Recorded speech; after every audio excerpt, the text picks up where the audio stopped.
Good morning and welcome to Pittsburgh City Council's Cablecast Post Agenda for Thursday, March 14th, 2024, as we discuss Pittsburgh's broken zoning codes.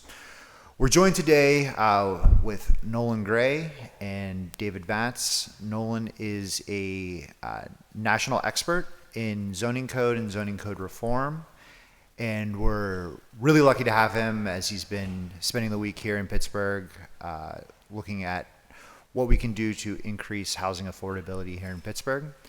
I've got some questions here, but Nolan, I think you've got a little bit of a presentation, so if you want to introduce yourself and get into it, I think we're excited for it. Great. Well, thank you, Councilmember Charland, and thanks to the members of the council for joining. It's a privilege to be here. If I had known it was 70 and sunny in March in Pittsburgh, I might have come more often. No, it's a real pleasure to be here. I say I come from a long line of coal miners, so it's nice to see where all this stuff was ending up. Why am I here? I'm a professional city planner. I wrote a book on zoning reform, and I'm the research director for a group called California YIMBY. And simply put, the reason I'm here is issues that we've been dealing with in California over the last few years have gone national, as Councilmember Strasburger probably is aware. Housing crises in California have been a major issue for a long time, but until recently, the affordable housing crisis was a coastal crisis. And then, of course, over the course of the COVID-19 pandemic, these issues went national. So, of course, in Pittsburgh, as in many cities, we've seen an incredible run-up in home prices with attendant issues related to rising homelessness. We talk about homelessness, we think of people sleeping in tents. Most people dealing with homelessness are sleeping in cars, they're sleeping on couches, they're sleeping on the floors of loved ones. Other folks are responding to this housing crisis by undertaking increasingly extreme commutes.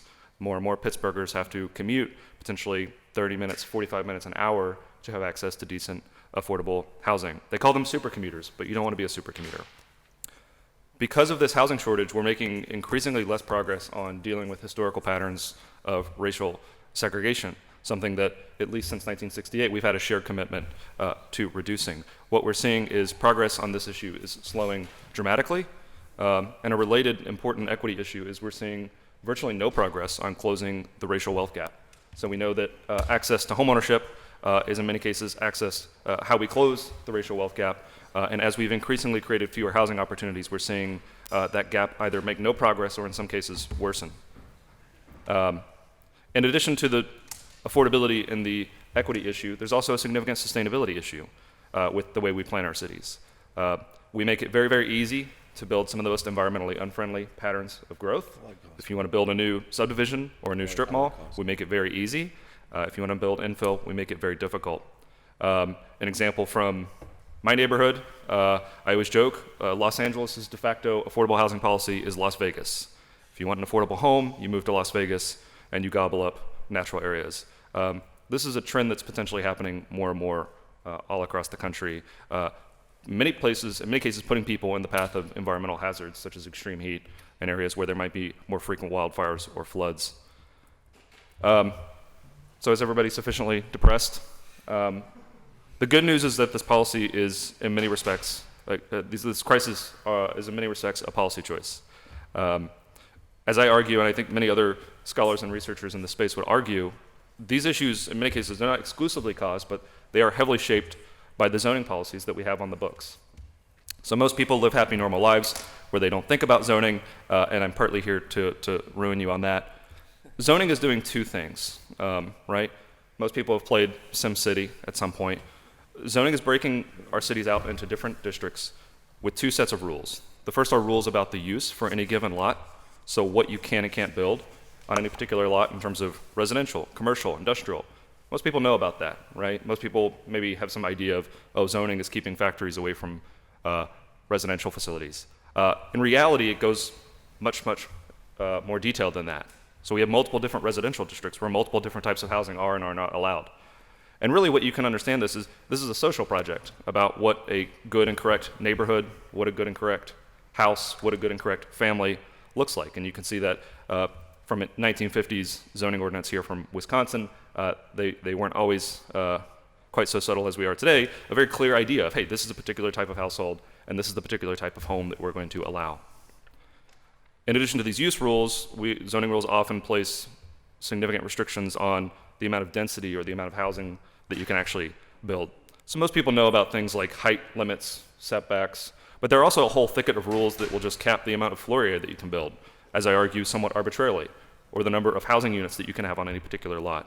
So these rules collectively, if you understand them, you understand the secret code for understanding, in many cases, why your city looks the way it does, for better and worse. Another thing I would flag is these rules have become significantly more complex, especially over the last 60 or 70 years. This is a snippet from a section of Queens where I was a city planner. On the left, you can see the zoning map as it existed in 1961. And on the right, you can see the zoning map as it existed in 2022. And this is why planners make the big bucks, right? This is incredibly complicated. It's very difficult for the average person to understand what he or she can and can't do with her property. And in many cases, places a lot of very tight restrictions that can make it hard to build a home, start a business, rehabilitate a building. Of course, the main reason we're thinking about this issue today is housing affordability. And as I argue, there's three connections between our zoning policies and the housing affordability challenges we face. The first is that zoning policies often make it altogether illegal to build housing. So here's an image of areas in Pittsburgh where residential is allowed. If it's pink or blue in this image, if you're colorblind, the darker shade will be pink. These are areas where residential is allowed. But in all the pink areas, we say the only type of housing you can build is a detached single-family home. And this is typical of your American city. So your typical American city will have about at least 50 to 75% of residential areas restricted to detached single-family homes. In most of your suburbs, it might be 90 to 100%. So these traditional housing typologies that were in many cases key to keeping neighborhoods affordable and diverse, townhouses, duplexes, small multifamily, are illegal, and the only types of housing that we allow in many neighborhoods are larger single-family homes. Fine in a context of land abundance, fine maybe in the 1950s and 60s, but in many US cities, a significant barrier to building affordable housing. This is a graphic by a local planner. You can see the rapidly declining scope where multifamily housing is going to be feasible. And so you can see if you understand this history, you start to understand why we have some of these significant housing constraints. Where zoning doesn't altogether make housing illegal to build, in many cases it might make housing more expensive. So you might have rules like minimum lot sizes that say that if you can't afford at least a certain amount of land, you are not allowed to have a home in a certain part of the city. So on the left here is a survey of lot sizes in Southeast Texas, not typically a context that we think of as having incredibly strict land use rules, but even there, in many Texas suburbs, for example, if you can't afford a 9,000 square foot lot or an 8,000 square foot lot, you're not allowed to live there. These rules effectively place a price floor on housing that is untethered from any actual health and safety consideration. It is purely meant with perpetuating what some might call the character of a community, but in many cases is a significant barrier to housing. In cities, a similar effect rolls out of minimum parking requirements, which say that if you don't build at least so much off-street parking, you are not allowed to build housing or operate a business. So here you can see the typical type of pattern that we often require through our zoning rules of a large parking garage. And you can see the effects of this, the somewhat strange effects of this, right? So on the right here is a modest 675 square foot, 2-bedroom apartment, not glamorous, but the types of inherently affordable housing that our cities need to remain affordable. If you're requiring 2 parking spaces per unit or 1 parking space per bedroom, you might be requiring that family consume as much space in parking as they're consuming in living area. And many families might want to make that trade-off, but other families might want to say, well, I'd prefer 1 parking space or no parking at all in exchange for a more affordable cost of living. Our zoning rules in many cases don't give people that option.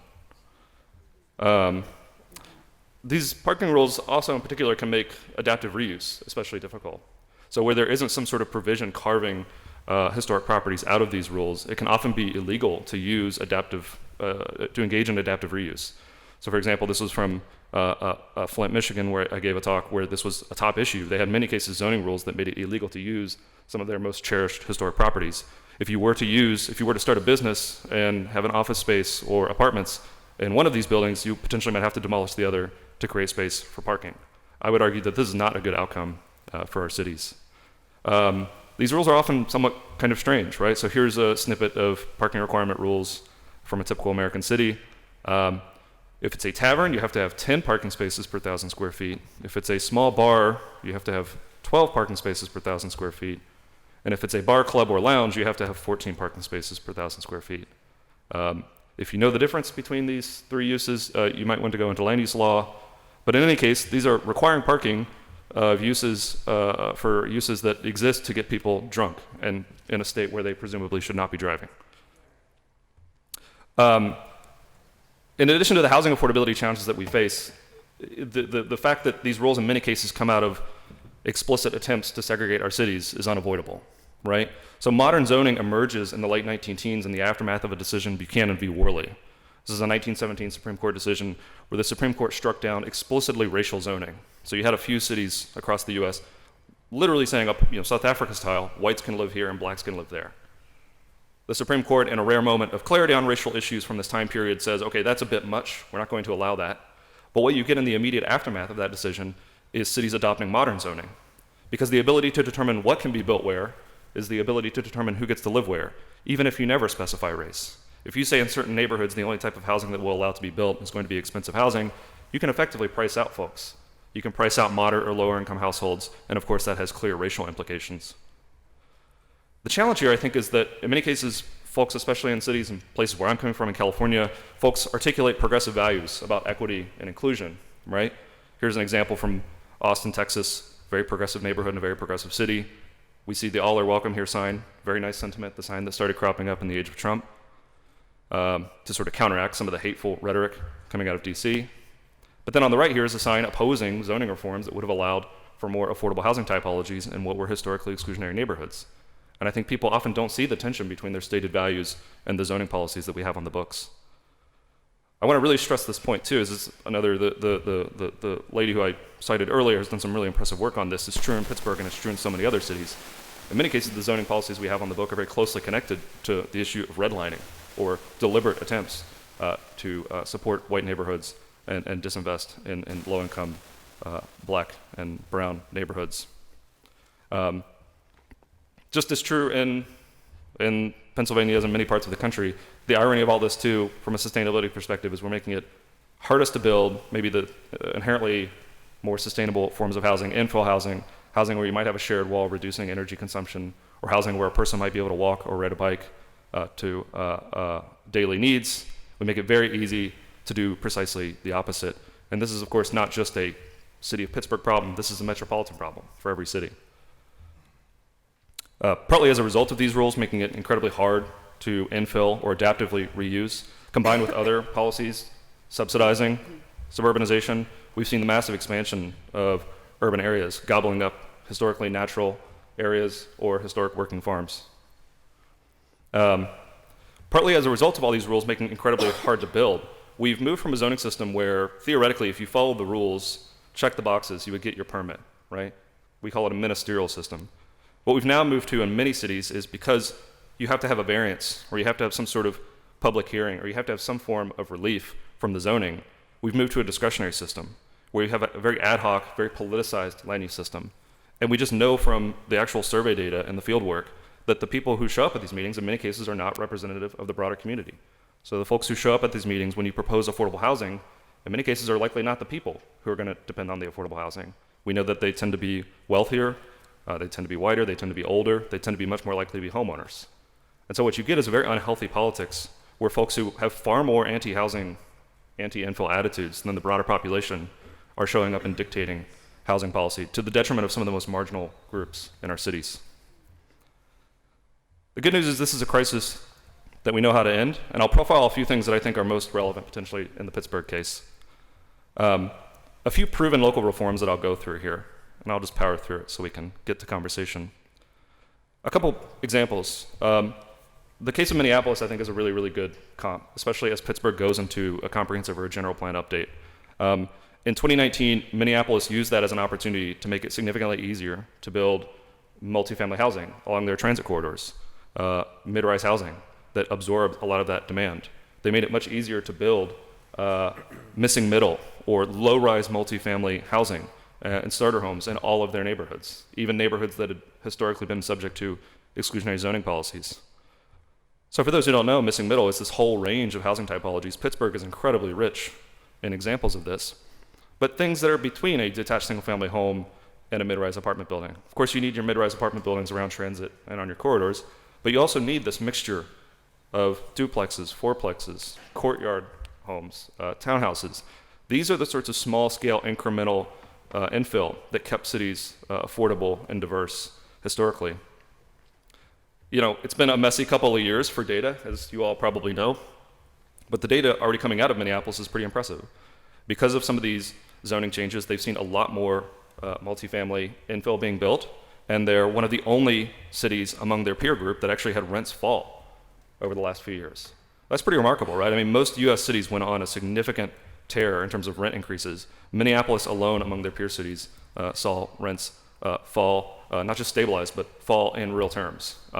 So that's bad if you're a landlord, but that's very good if you're a renter, and it's very good if you're a prospective homeowner.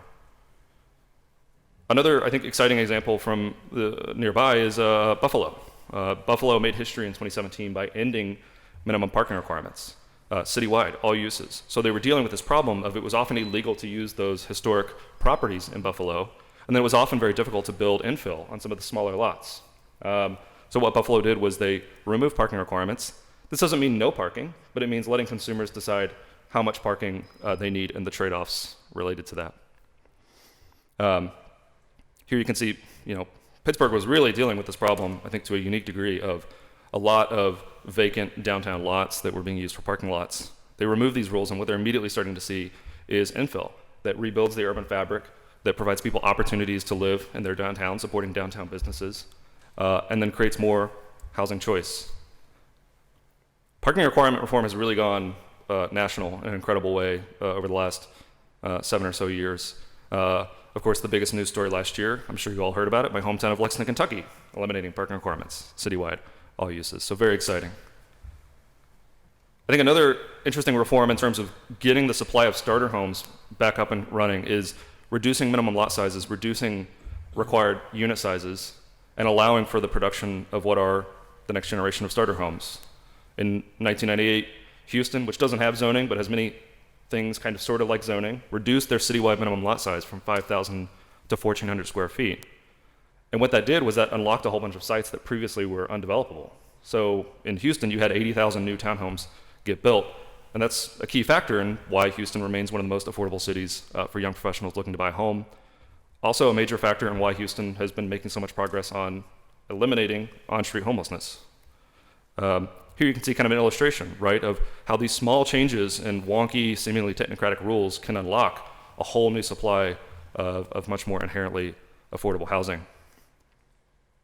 Something that's happening in college towns and cities all across the country that I'm really excited about is legalizing accessory dwelling units. You might call these granny flats, mother-in-law units. In the Southwest, we call them casitas. These are additional small units that might be in an unused garage or an unused attic or an unused basement. And these allow homeowners to add an additional home to their property. We know from the California experience that most of these are rented out. They're rented out generally far below market rate just because they're so cheap to build. Many people, as the name granny flat might suggest, many people rent them out to friends, family, loved one, maybe aging parents who need to stay close, young adult children who maybe aren't ready to buy a home. And it's unlocked a lot of potential, both for wealth building for homeowners, partly why groups like AARP are so keen on it, great for helping people to age in place, and also a new supply of inherently affordable units for folks who want to stay in certain communities. The keys with ADUs, right? I always say there's a lot of ways to legalize ADUs the wrong way, right? Having owner occupancy requirements that make these projects impossible to finance, having really high parking requirements. So you got to be careful about it. You know, a lot of cities will legalize ADUs, but have a lot of difficult standards or a special permit requirement or something of that nature, and they won't actually get a lot of ADUs. So be careful, but if you do adopt the reform, I think the right way, you can unlock a whole new supply. So this is another, like parking requirements, this is just a reform that's happening all across the country, especially in communities that might have a large student population and homeowners who want to potentially allow for more dispersed student housing. In California, this is something that we've been really, really active on.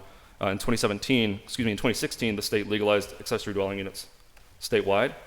This was after 40 years of requiring local governments to allow ADUs, but subject to whatever standards they liked. We got a lot of poison pills, we got a lot of owner occupancy requirements, special permit requirements. In 2016, we established a clear, workable, statewide framework, and what we've seen over that is many thousands of new ADUs being built. Some cities have even gone above and beyond. Many cities now are offering same-day permit issuance for ADUs.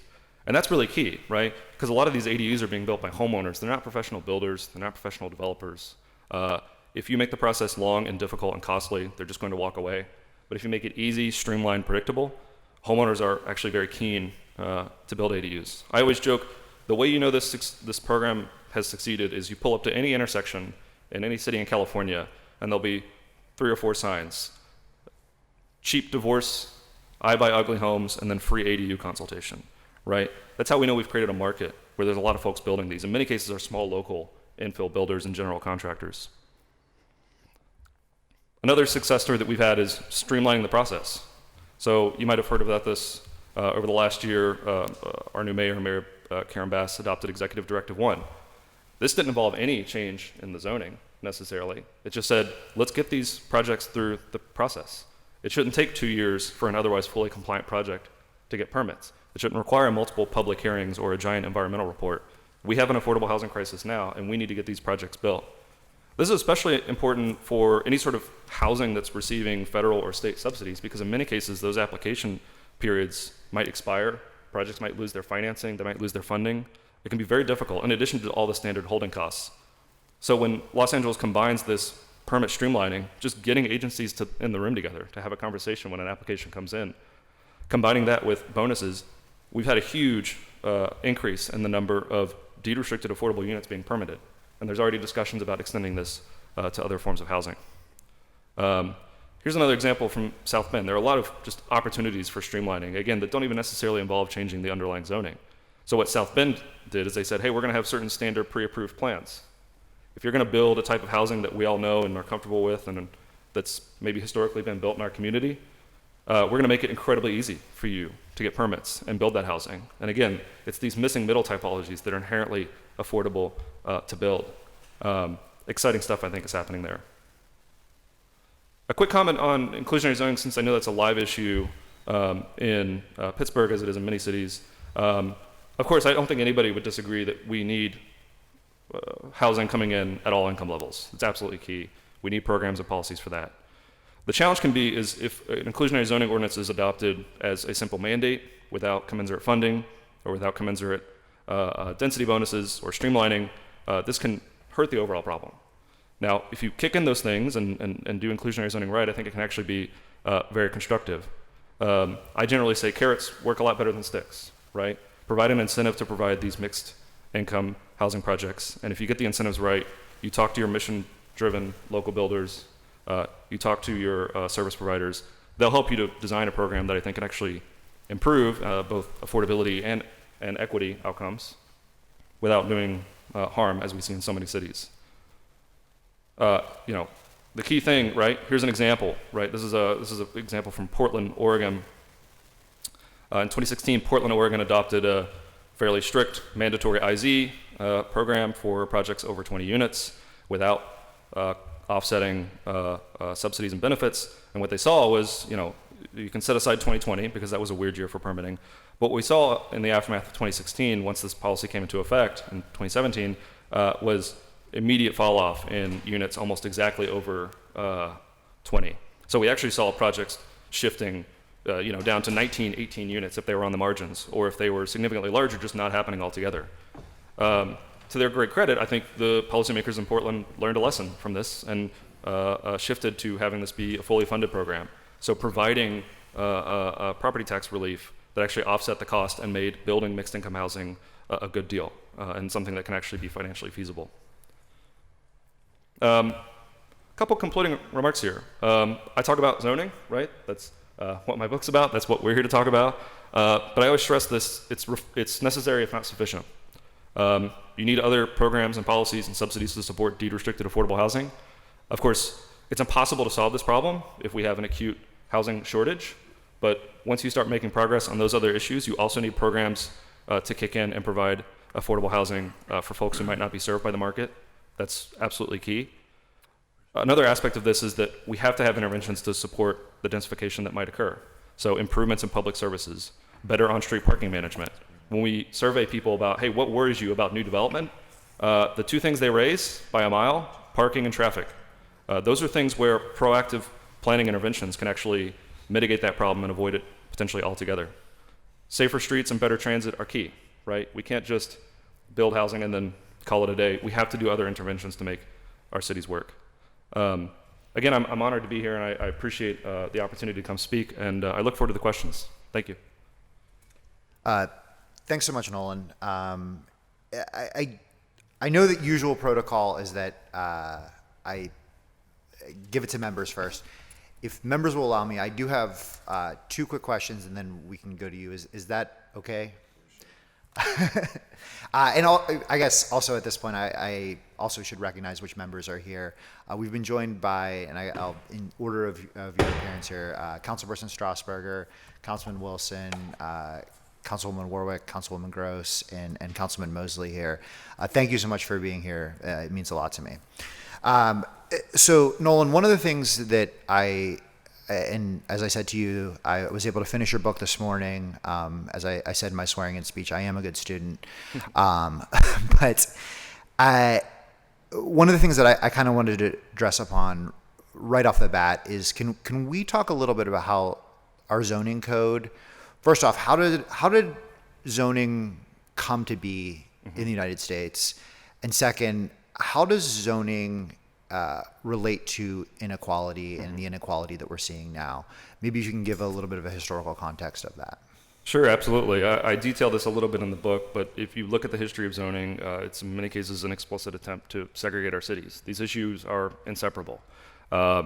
Modern zoning begins in 1916 in New York and Berkeley, and you can read planning materials from both cities at the time. In New York, they're saying, hey, we need zoning to keep poor Jewish factory girls away from our posh shopping district. In Berkeley, California, where single-family zoning began, they're saying we need this to keep Chinese and black families out of our neighborhoods. So the relationship between zoning policies and segregationist outcomes is inseparable. As I talked about in the talk, in many cases, it was closely coordinated with policies like redlining, which were designed to keep certain neighborhoods exclusive through the proxy of class, which of course had significant racial implications. So I would suggest, I wrote this book over the course of 2020 when the protests in the aftermath of the murder of George Floyd were underway. I think a lot of Americans were reckoning with this history, and I would argue that you can't really reckon with that history without addressing some of these zoning policies. Yeah, thank you. I mean, I think it's important to notice that, zoning, whatever we do with our zoning code, the program was originally created, zoning was originally created to segregate our cities here. And just like any other racist vestige that we have, we need to be addressing that with expediency here. The other question I have, and then I'll throw it to members for their questions here. Something that I think is a really important and a really important concept here is, can you, the city of Pittsburgh as a whole, compared to a lot of other cities, is still relatively affordable. We're becoming increasingly less affordable by the day. But we're also seeing, a good bit of new build and kind of these luxury apartments that are coming in. Can you talk to us a little bit, and I think you might have some examples that we've mentioned, about how the luxury building actually still does, very much increase affordability? Yeah, it's a great question. I think, a lot of people approach this issue and they say, we have to address housing affordability. We need deed-restricted affordable housing. And of course, that's a key part of the solution. There's no getting around it. But you also need an overall increase in the housing supply. You can't have everybody reliant on housing programs that require some public subsidy. There's no U.S. city that's achieved mass affordability that way. The cities that have achieved mass affordability have done so by building a lot of housing at all income levels. And I think there's some really promising research that's come out in recent years looking at just the concept of filtering, not necessarily from classic depreciation filtering, where like you build a home and then decades later it gets cheaper, but chain of moves filtering. When you build a new home, people move into that home, they vacate an existing unit. And what we know from evidence from a survey of cities across the US and Europe is that in about 50% of the cases, that chain of moves extends down to the bottom of the market. And so, of course, we see the new luxury building, we see the affluent household that's moving into that building, but what we don't see is the chain of moves throughout the market that extends, again, in almost half of cases, all the way down to the bottom of the market. And that means you have units that are inherently very affordable being vacated. You have vacancy rates increasing across the market, relieving supply on existing housing units. And so that's partly why whenever we study the issue, we see whenever new housing is built, rents in the immediate vicinity go down, even if it's new market rate housing. So we have to allow for households at all income levels. We can't just take a siloed approach of only allowing market rate or only allowing affordable. If we don't address all aspects of the housing market, we're not going to solve the crisis. So, just to reiterate that the chains of moves filtering that we're so focused on really does extend all the way to the bottom of the market and increase affordability there. Mm-hmm. I think the example you used was used cars. Yeah. And I think that may be something that people understand maybe a little better. Could you go into the used car metaphor a little bit? Yeah, sure. Right. Well, I mean, so just to talk a little bit more about chain of filtering, right? When a new home is built, a family moves into that, they vacate an existing unit. That you track that down 6 moves, right? There's a chain of moves. Of course, some units are occupied by somebody moving into the metro area. They might be occupied by somebody who was forced to double up with roommates. But in many cases, it's an existing household moving. And this is, sometimes I think people say, oh, this is trickle down. This is essentially how a lot of markets actually work. But this is how used car markets work, right? Cars are broadly affordable, at least until these last few years with crazy run-ups in some of these loans, because you have this new supply of cars being built of all types, including expensive cars, but also unglamorous cars like a Camry or an Accord, the type of new inherently affordable cars. Even that type of affordable car is expensive when it's first built, but over time it becomes more affordable and it increases access. The way I describe it is it's like playing musical chairs where you add a new chair every round. Again, the best thing that you can do for renters is to have a large supply of new housing and a high vacancy rate. You want landlords competing for tenants, not the other way around. And if you want that, I would suggest don't do anything, right? I mean, follow the trajectory of California where you have exclusionary zoning that makes it increasingly harder and harder to build. And you have a crisis where, like in Los Angeles or New York, where renters are forced to line up and engage in bidding wars for units, right? That's what you get in a context of housing scarcity where you have very, very low vacancy rates. You want to increase that supply, you want to get that vacancy rate higher. We understand this in job markets, right? When you're looking for a job, you want a lot of different employers competing for you because you can bid them one against the other. Housing markets work the exact same way. So we have about a 4% vacancy rate in our rental units here. What is a healthy? It can range. I mean, from a renter's perspective, the higher the rental vacancy rate, the better. I would say cities that seem to be in a healthier range are closer to 5 to 10. Yeah. So if we want to stick it to landlords, we really should just build more housing. Whether you want to frame it as sticking it to landlords or helping renters, so whatever your preferred framing. Thank you. Councilman Wilson, I know you are on a little bit of a time constraint. Would you like to go first? Oh, I'm on the same. That's fine. I'll go second. Okay. Councilperson Strasburger? Thank you, Mr. Chair. Thank you for being here today and your presentation. Thank you for being here today. I have a few questions. So I guess I'll start with, I think all of us at this table have experienced the process of making a change in a neighborhood. We have 90 neighborhoods in Pittsburgh. Mm-hmm. Whether it's proposal of a new high-rise, new housing that maybe involves a zoning variance, maybe involves rezoning of a parcel, mm-hmm. and extreme public participation and in some cases backlash. Or it could just be about like something totally different, like parking or changing our cartway, right? We get a lot of public participation, and that can change or hinder, the project from happening, for better or for worse, in some cases. But fully recognize that there are some policies that we might pass, that we'd like to pass, that would ultimately help the city, but would face that very micro level backlash. Mm-hmm. And at the same time, doing a whole lot of what we hear about today without any public participation feels very paternalistic. You know, we as council members are both representatives and we're trustees. Not to get too philosophical about how I think about government, and leadership, but like we're both, right? We have to be representative and we have to do what's best for the neighborhood, for the entire city. How does public participation fit into the work that you're talking about in your mind? Yeah, that's a great question. Thank you. So the way we often end up doing public participation today is it's project by project, it's ad hoc, it's potentially on a weekday during working hours, no childcare provided, no incentive for folks to show up. We get a very unrepresentative group of the community, people who are uniquely motivated to oppose a project or have uniquely strong feelings about an aspect of the project, and we let them monopolize the discussion. That's not to say no public process should occurring. I think public process is key, and you all have an incredible opportunity with this upcoming comprehensive plan update to do genuine public process, where you go out and do surveys, focus groups, pull folks together who might not normally come to that ad hoc zoning hearing, but might come to an evening charrette where childcare is provided. You can get the broader view of the community's preferences and concerns about housing development, set clear workable rules, and then when a compliant project comes in, it moves through the process without having to go through this raucous political process. I would suggest that's how you do public process the right way, in a way that actually gauges the community's concerns, and in an equitable way that ensures that folks who might not otherwise normally participate can participate. Thank you.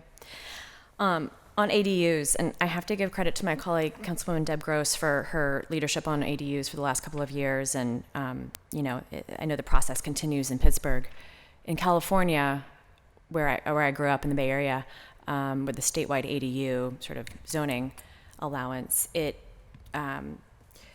anecdotally, I've seen, you know, two friends of those who still live there and live in the hometown that I grew up in have parents who built ADUs.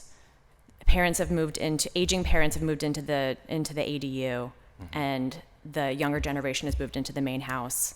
It's built-in childcare. It's aging in place. So it's just one example of a benefit, as you mentioned. But like I've seen it with two different friends of my small group of friends who are still there. But of course, affordable housing, all that. Can you just explain, in the context of ADUs, what the owner occupancy requirement means in this case? What has been required in some places? Right, yeah, so a lot of the first generation of ADU ordinances in the 80s and 90s would often have a requirement saying that if you wanted to rent out your ADU, you had to occupy the primary unit. And this was, you know, not completely unreasonable expectation of, well, you know, we want to make sure that the homeowner's present so they can, you know, manage the tenant, et cetera. The problem is we've learned a few things about this. The first is it can often make ADU projects very hard to finance. So if there's an owner occupancy requirement, that can make certain lenders unable to, in the event of non-payment, possess the property and rent it, so you can't finance an ADU off of prospective rents. That can be tricky. Could also be tricky for some of the federal financing guidelines that are coming online. It can also just reduce optionality, right? So that aging household, they might have a home, they might build an ADU, and it might be the case that, well, if they have to move into retirement community, or if their living circumstances change in any way, and they maybe have to rent out that primary structure, they can no longer rent out their ADU, and that can be very disruptive and difficult for a household. So these owner occupancy requirements can scare off, I think, the key players who we need to build these units, and I don't think they're actually shown to have a significant negative impact. We know that even in a non-owner occupancy environment, in many cases, it's still overwhelmingly homeowners building ADUs, but without this requirement that can make these projects impossible to finance or difficult to continue to manage after living circumstances change. Do the cities who have made this work have strong short-term rental laws on the books then?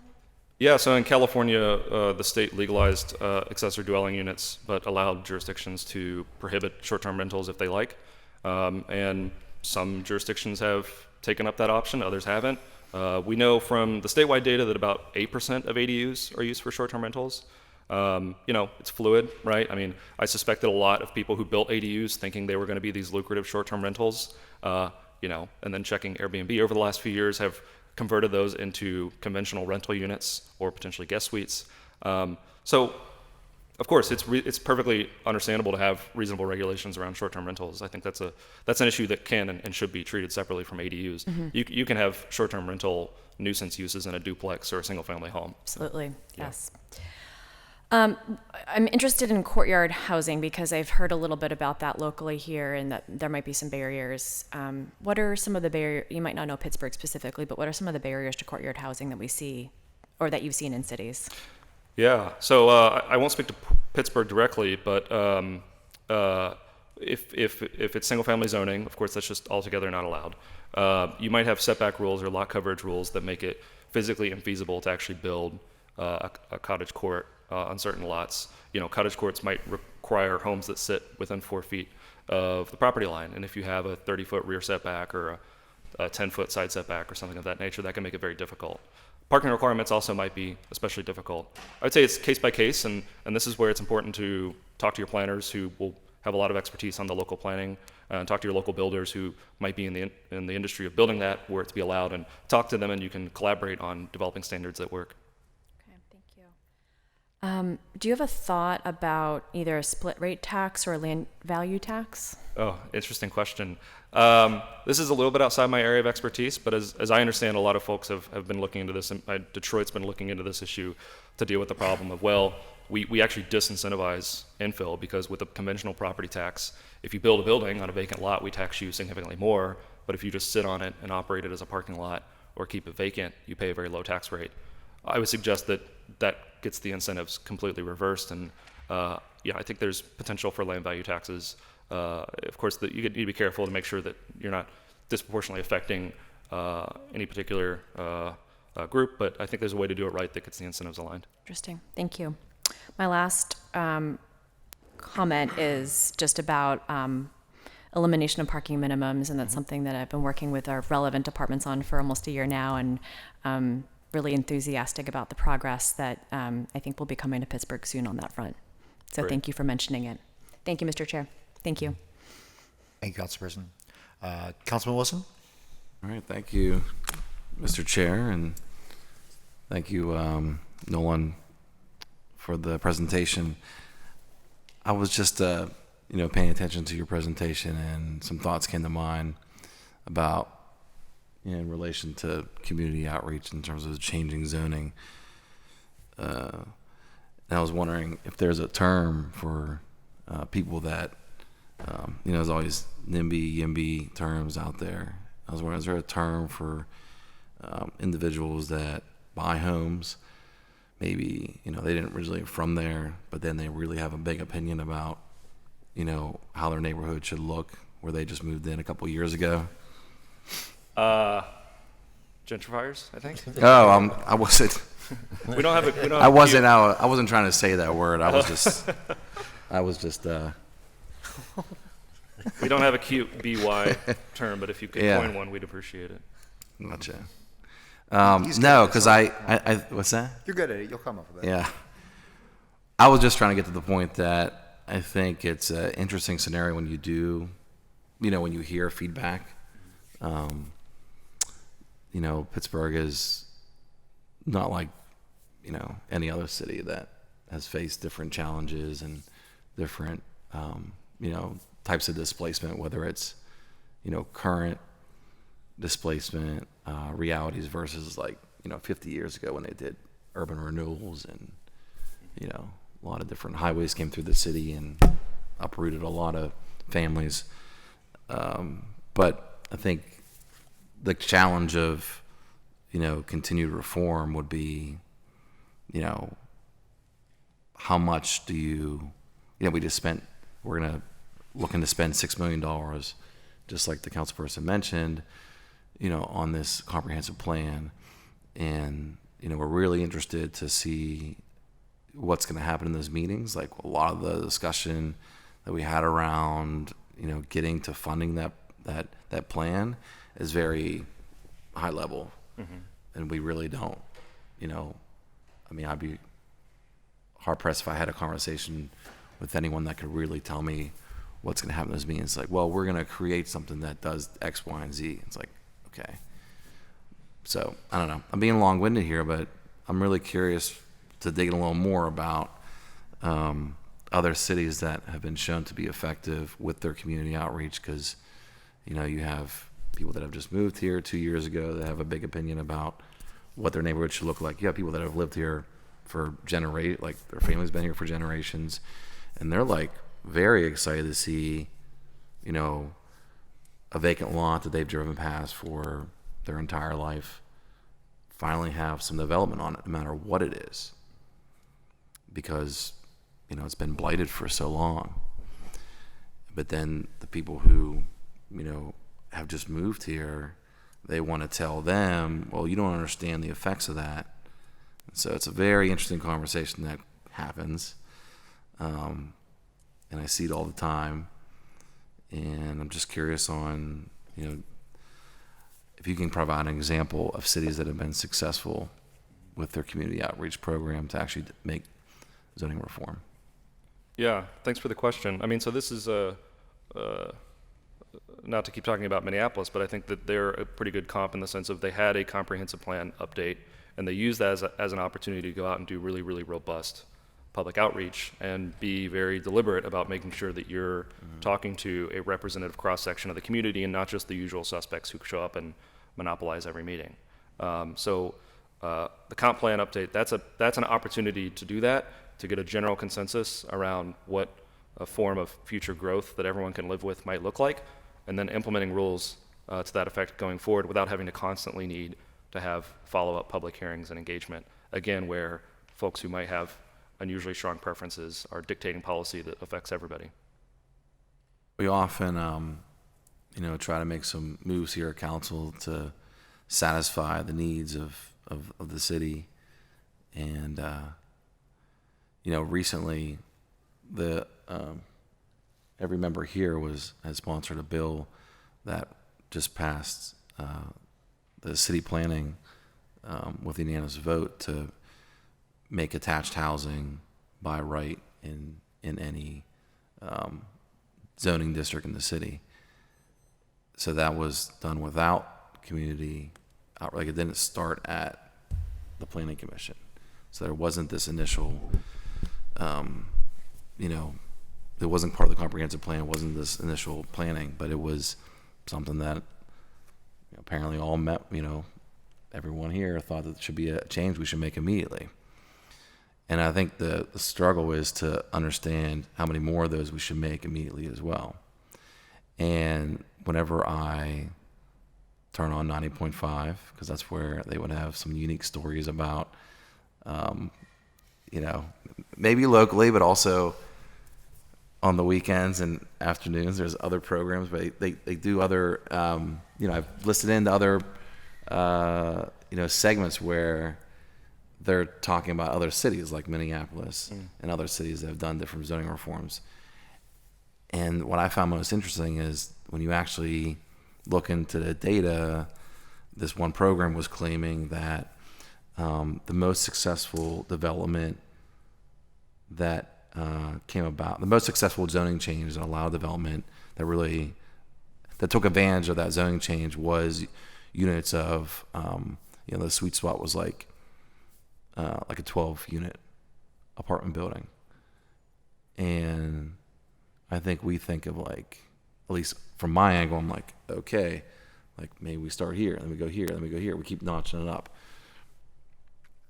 Go straight to R2, or go to you said fourplex. Some people say quadplex. What's the, where would that be allowed? And would that be the whole city? Would it just be in certain corridors, certain zoning districts? And so the 12-unit analysis, the information that came out, the 12-unit was the most successful type of development that really solved housing issues, and people, developers really took advantage of that zoning change. And they tied it to, people that are outside, and there was a decrease in people that are outside experiencing homelessness or people that are couch surfing. That this 12-unit one was the magic number. So can you speak to that at all? Are you familiar with that outcome that came in some city that I can't remember, on some program that I can't remember? And, how do we here on this side of the table really make like the next change that should happen before the comprehensive plan? How do we make sure that change is the one that will be most impactful? It's a good observation. I mean, I think some of the reforms that have been most successful have been working collaboratively with the small, local, mission-driven, in many cases, builders who are going to build these units, right? So talking to them and saying, hey, what's a form of, housing that the community can get behind, that you can actually go out and finance, and that you can build, and that you can rent, and that it's all financially feasible. So having planners work collaboratively with the folks who are going to build the housing. In the case of affordable housing, making sure that your timelines work with affordable housing service providers. It might be a 12-plex, right? In the case of Houston, I highlighted, that was their planning staff working collaboratively with local builders to say, what's a form of homeownership that you can build that's going to get these prices down? And it ended up being small lot homes and townhouses. In other jurisdictions, it might be a small 12-plex building. And I talk a lot about Minneapolis, but many other cities have adopted these reforms. And next door, St. Paul, they've allowed up to 6 units per lot, right? And they found that that's penciled and that's getting units built. Places like South Bend, Fayetteville, a whole bunch of the jurisdictions have adopted this, and the standards might be slightly different, but working closely with the people who actually build the housing. I think one of the most exciting things about the missing middle reforms is hopefully we're rebuilding our ecosystem of small local builders. I mean, those are the types of folks who actually built some of our best neighborhoods. You look around Pittsburgh, and Pittsburgh's, I think, in a very strong position in this regard. You all have an amazing stock of beautiful old missing middle housing typologies. Sometimes we talk about missing middle in a place like Los Angeles or Phoenix, and folks have no concept of it. But most folks in Pittsburgh understand, a small scale multifamily building, maybe not one parking space per unit, but you're near a frequent bus stop or you're within walking distance of a shopping street. So I would say, in terms of figuring out what's the right form of housing, I don't think there's ever any one correct answer. You have to go out and look at what types of housing do you have, what types of housing are people comfortable with, what types of housing can your local builders build or potential future builders come in and build, and do that discovery process. Might be 12 units, might be 6, might be 20. Right. And so we would look to our housing needs assessment that we've done to, understand that more clearly. Mm-hmm. So I understand. The only other, I'm not sure if there's a comment or maybe I can make this into a question, that you talk about alignment and what other, whether it's a developer or other funders to, that there would be part of the alignment, mm-hmm. right? Because obviously you need some funder to actually make it happen, or the interest of, community groups working with other, there's multiple different, mixtures that could happen where projects get funded. So we do have Department of Human Services here who receive funding to solve issues relating to homelessness because they were chosen as the continuum of care entity that receives funding. And in the topic of Houston having abundance, like that, my understanding was, and I've seen their presentation, that they actually started using the federal dollars early on, mm-hmm. like a decade ago, to fund housing, like to just start building housing. Like mm-hmm. they started putting it into, I can't remember exactly where they, put the money, but it was all geared towards building, mm-hmm. And I don't know the history of Allegheny County's, federal dollars relating to the continuum of care, but they, I believe our model was different, and just curious of how that we can continue to collaborate since this is such a hot topic right now. Yeah, absolutely. I think, of course, you have to be making progress on this broader issue of housing access, right? If you're just not building enough housing, you're going to have more and more folks falling into the homelessness system, and it's going to become an impossible problem to solve. That's essentially the situation we're in California, where because we have housing scarcity, we just have a constant pipeline of new people who need some sort of support or need a place to stay at night. But once you start to solve that broader problem, then I think you can more effectively do more targeted interventions. So something that Houston specifically did was they built a lot of what are called single room occupancies, or SROs. So units where the individual who was maybe coming out of a shelter or coming off the street had a private bedroom, they had a key, They had a social worker on site. They had folks who provided substance abuse or mental health support on site, maybe a private shared bathroom and kitchen. It's not glamorous, but in terms of getting people off the street and helping them immediately start making progress on reintegrating back into the community, it's absolutely key. Get people off the streets, get them into a secure unit. Shelters are emergency provisions, right? Shelters are, we need to get somebody off the street right now and get them a safe place to sleep, especially during extreme weather conditions. But the long-term solution has to be we have a unit for that person ready, and then we have a context where there's enough available vacant units and rents are reasonable enough to where they're not falling back into this. Another issue that we have in so many cities now is you might have folks who they're able to get a Section 8 voucher, but they just can't find a unit because there's just not enough new housing units coming online. So you end up in a bizarre situation where we've actually solved probably one of the harder problems historically of getting the person the voucher, but there's no unit for them to use it toward. So it's absolutely key. I think on the homelessness piece in particular, you're going to have to build dedicated SRO or dedicated facilities to get those people housed immediately. All right. I can continue talking about this, but there's a lot of other comments and questions. Thank you for coming to council. Thanks.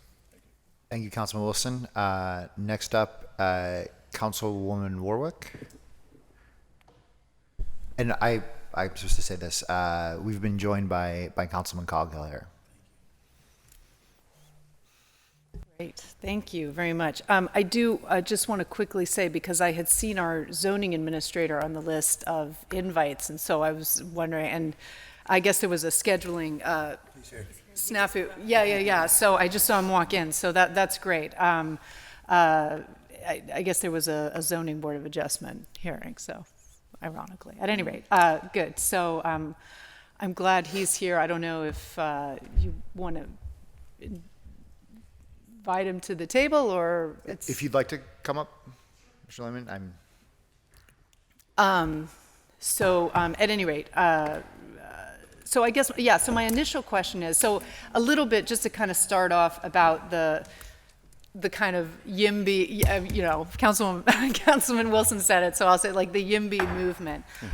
So I guess my question initially would be, and maybe you covered this when we started, and I didn't actually ask this initially when we chatted yesterday. What is your background? Like, what brought you into this? I guess I can ask Mr. Vatz the same. Like, what's your background? What brought you into this whole thing? I know there's like a national YIMBY movement, and I don't know. Do you have a development background or? Well, I was a professional city planner in New York City. Okay. I was increasingly moved by issues of housing affordability facing myself when I moved to DC from Lexington, Kentucky, as a young professional, and activated on the issue. And it was also an issue where I saw not only was it a clear problem, but it was a problem where we had relative clarity on what solutions might be. So I worked as a professional city planner in New York. Now I work for California YIMBY, which is a C4 organization that advocates for laws to make it easier to build housing at the state level in California. I always say we've been dealing with issues that are now newly an issue nationwide, and so I was invited out to provide that perspective and hopefully move the conversation forward and serve as a resource. Yeah, sure. Green, there we go. Yeah, so I mean, I think my background is obviously very different than Nolan's on this. I was moved to this issue by seeing friends of mine who wanted to live in the city becoming priced out of it. And, oftentimes that meant them, moving to the suburbs and frankly not being able to be a part of my life in the same way that they were when they lived nearby. I think there's been a lot of talk about the, movement for housing abundance. I think over the last 3 to 5 years, it's become really popular. And also we've reached crisis level in many places. We've seen, in the city of Pittsburgh, obviously rents go up and it becoming increasingly unaffordable. And I think, my whole perspective on it was I didn't want to see that befall our city. Like, I didn't want to see Pittsburgh have the same problems that we have in places like California and places like New York. And so I just started to take action on it from there and, organizing people around me, organizing friends, and now growing the organization that we have to fight for these issues. Cool. And just to clarify, so you're a native Pittsburgher, right? Yeah, well, and it doesn't matter. I am not. I don't know. So. I don't know if you would consider me a native Pittsburgh because I grew up in Mount Lebanon, so technically from the suburbs. But I've lived in the city since 2004 when I attended Pitt. lived in Greenfield for, I guess, 10 or 11 years after college, and now live in Squirrel Hill. Okay, and how did you connect with so you worked for the YIMBY organization in California. How did you connect with this movement, with the national? Well, and maybe Nolan might be able to give more background on the founding of the YIMBY movement, but really the YIMBY movement, I think, has grown a lot out of California because they've reached crisis level in California. And so there's become, a lot of thought leaders in the space, a lot of policy experts in the space who are based out of California because California has perhaps the biggest housing shortage that we see, across the country. Nolan, I connected with Nolan by reaching out to him on LinkedIn and saying, hey, we'd love to hear you talk in Pittsburgh about zoning issues. And, luckily he was willing to come out here and speak about these really critical issues. Cool. And so what, but I guess so also what connected you with did they reach out to you? Was there No. an event that you went to? No, or so- just sort of read an article about it or?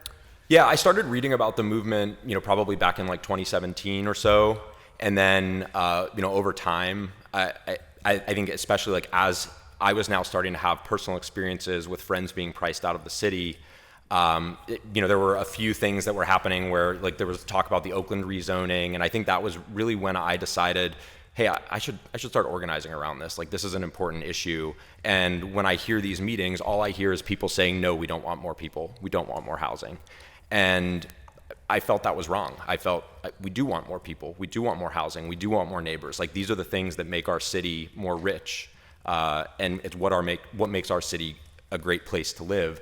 And so I started organizing with me and a few friends. We had our first meeting and our first action where we had some discussion and made public comment, and then it's kind of grown from there. I mean, we've now grown to a few hundred people in our organization. There's a ton of people in Pittsburgh that are really motivated by this issue because they are having the same experiences that I'm having. They're seeing friends and family being priced out of the city.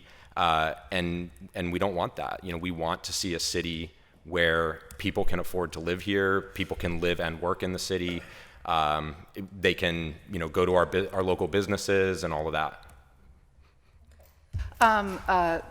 Yeah, great. So I guess I want to just first kind of address, so a lot of what's in the presentation, full disclosure, I communicate frequently with David, and so I have heard a lot of what was in the presentation, before. So I just the initial, and this is something I've said, but, that our zoning history is racist, absolutely. I mean, I fully understand that, redlining, et cetera. I grew up in LA, so I'm very familiar, right, with that as well. That's sort of how neighborhoods like Altadena came to exist, was because folks were redlined out of central LA. But the one thing, and I will say, and it's something that I think is sort of a little bit of a problem for this movement, and it's something I said before, is that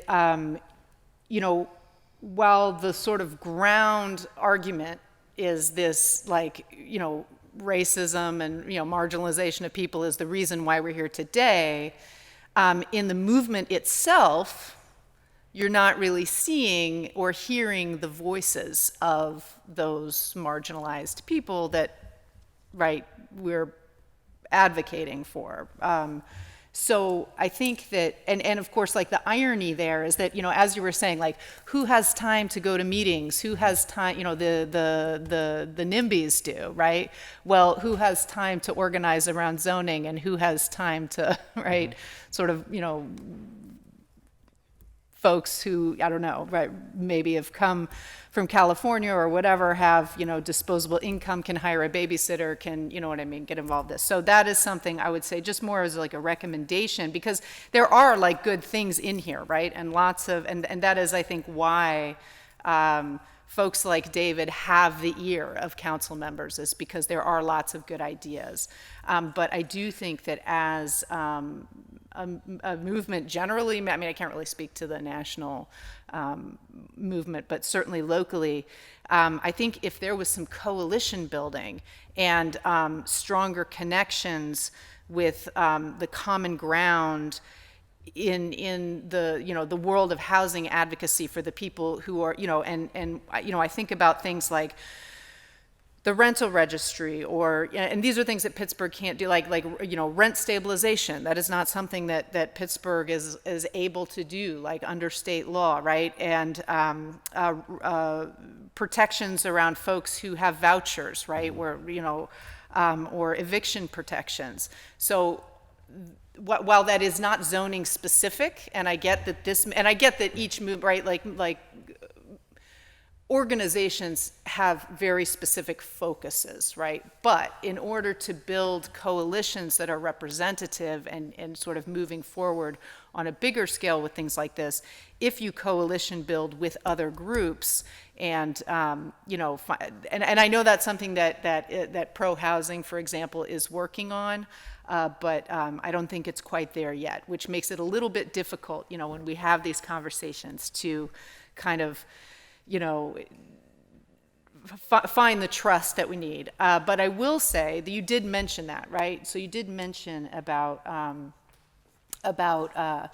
I don't really like the term NIMBY myself, I think, but at any rate, that's okay. But what you're saying is, folks who are able to come out and come to community meetings, and we're not reaching people to really get their impact. And the good news is that the city is embarking on this comprehensive plan process, right? And that is exactly what this whole plan is going to do, right? Like stage one is this giant community outreach process on a scale that we've never seen before. And part of that, and I don't want to speak for our zoning administrator, so I'll let him talk a little bit about this, and a big part of that is then going to be, of course, the overhaul of our zoning code. And I do want to, just because Mr. Lehman is here, so I'll let him kind of go, but, and also, when we talk about cities like Minneapolis,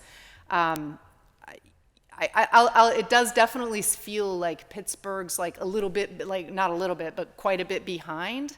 But I also, and again, I don't know, but I do want to, I assume that like the city of Minneapolis did not just like willy-nilly change their zoning code quickly and in like 6 months, right? I assume that it was a process that they started like, I don't know, maybe 5 years ago or whatever, and did carefully, and that is why it has been so effective. So that's kind of where we are now, which is great. And I will say that is in large part due to the work of Pro Housing Pittsburgh. I at least for me, right? This is the first time I've been hearing about this stuff.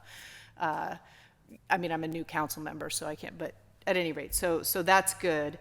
And then, of course, the low-hanging fruit stuff. We talked about this. Councilwoman Strasburg, we're looking at parking minimums. The zoning team and Councilman Gross have been working on ADUs. Councilman Wilson is looking at attached housing. My office is looking at, the issue of these minimum lot sizes and unit per lot size, transit-oriented development, and also in the inclusionary zoning. My understanding is that the proposals and also, where it does exempt small projects, and we do have tax breaks like the LERTAs and the abatements and all of that. So that is good news, right? It sort of sounds like from your presentation that Pittsburgh is on the right track, even if we are a little bit behind schedule in terms of we're kind of in the midst of the housing crisis, as opposed to having foreseen it, whatever, 10 years ago or 8 years ago. Yeah, so I guess I do have one question, and it's more existential, and I will, after that, well, I guess then maybe, well, I guess I'll ask Mr. Lehman if you just want to briefly talk a little bit about what you're working on in terms of overall zoning reform and things that are maybe on the table. I don't know what you're free to Thank you, council members, and thank you for being here to talk about my favorite subject. So, Yeah, so I think pretty much every council person that's here has been briefed by our team on some of the stuff that we have coming up that really I'm very excited about, but I really can't. We're not at a point of public announcement, but I would say that the general nature of those changes are substantial overhaul of residential and particularly residential and housing related zoning code, and this is very much in response to the housing needs assessment. I think you've probably all heard my small stump speech about the fact that we've been in the process of zoning code overhaul, going back to the Uptown Eco Innovation District. I would say that in some ways, the Pittsburgh zoning code is very much in need of reform and is very behind some other cities. I wouldn't say all of our peer cities. I think there's a lot of cities that are struggling with the overall sort of lift of getting away from these 1950s and thereabouts Euclidean style zoning codes, and it does take time. It is an incredibly publicly impacting process or thing to change, and so there is a lot of process and thought that goes into it. But I would say that some of the work that we've done already is pretty innovative and leading among our peer cities. So there, I don't want to have the picture that Pittsburgh is completely behind, and sometimes it's best not to be the very first city to do something, so that you can learn from. Certainly learned from Minneapolis's experience, and I think it also highlights the fact that we haven't had a comp plan in the past is one of the main reasons we haven't had something to be able to bring to the public and bring to policymakers and public officials across the board and say, here's the recommendation, we need to change this, and it's specified and there's already public buy-in. So when you have to do those things in sort of isolated component forms, each one doesn't have a comprehensive lens to it, doesn't have the sort of history of public buy-in and discourse that we would have if we had it in the comp plan context. So we're very excited, and one of the major deliverables of the comp plan will be a land use plan. Land use plan helps us when it comes time to actually defining where how we amend the zoning map as probably one of the most consequential pieces of zoning reform, because we can come up with lots of really good policies, we can come up with lots of really good ideas and creative ideas, but they're, if they're happening just in a public realm district, or if they're happening largely on paper and not implemented into the maps and across the city, and that's not done in a thoughtful way, then we're really sort of only getting halfway done. So we're really excited about those changes. We're extremely excited about the consultants that we'll be working with, and the public being able, and just love that what I've known as cool all along is now become something that other people are interested in. You made it sexy. I mean, it was always sexy. People have come around, and I'm glad to see that. But we look forward to working with council members. I wish I could be here at a time when all of the things that we're working on right now are fully out there, so that we could talk about them in specifics, and I'm sure there will be time to do that. But I hope I answered your questions. Yeah, no, there's for sure. There's still a lot more components of zoning code overhaul that and it's stuff that's less sexy. Not everybody wants to talk about signs or talk about planned unit developments, and but all of those things can have a really serious impact if we're able to have really meaningful reform. Yeah, no, thank you. I appreciate that. So I do have, so this is one, and I ask this question a lot because I don't know the answer, and I asked it of the URA just recently. So I mean, in our housing needs assessment from couple 3 years ago, I'm not sure, it was more recent. Anyway, one thing is clear is that we don't necessarily have a lack of housing, we have a lack of affordable housing, right? That's the issue, right? It's not so much that there isn't anywhere to live as there isn't anywhere affordable to live. And more specifically, and this is something that I see in my district, is that it's not just affordable housing that we need, but it is affordable family housing that we need, which means 2-bedroom, 3-bedroom, right? 3-bedroom really, I mean, honestly, if you have more than one kid being I know folks from New York City are always like, well, I got like 6 kids and 2 bedrooms and, but at any rate, so 3-bedroom units. So how in all of this can we incentivize not just building affordable housing, but building the affordable housing that we actually need? Because it is those families that are, right, it's those families that are like, oh, and it's not that they're, and this is separate from the SRO stuff for folks who are like in very dire straits, but this is for like, the nurse or the teacher who can't, wants a little bit more space and so ends up not like moving to Munhall or moving to Monroeville, and they can still work in the city and do everything they were doing in the city before, right? It's just that now we've lost that the tax revenue, and at any rate, so that's my like big question that I cannot seem to find an answer to. No, that's a great question. Family housing is very top of mind. I mean, we've seen so many families have to leave the city just to get space for kids. I'd say look at the zoning code, and something that we often see is there are certain provisions that punish units with more bedrooms. So in some cases, you might have parking requirements that are based on the number of bedrooms. And so if that's the case, right, you might be requiring that, if you add an additional bedroom, there's an additional parking requirement or something of that nature. The flip side is additional carrots for extra bedrooms. So providing additional FAR or floor area relief for that marginal bedroom. So maybe something that might have otherwise been a 2-bedroom could be a 3-bedroom. That's one intervention we've seen.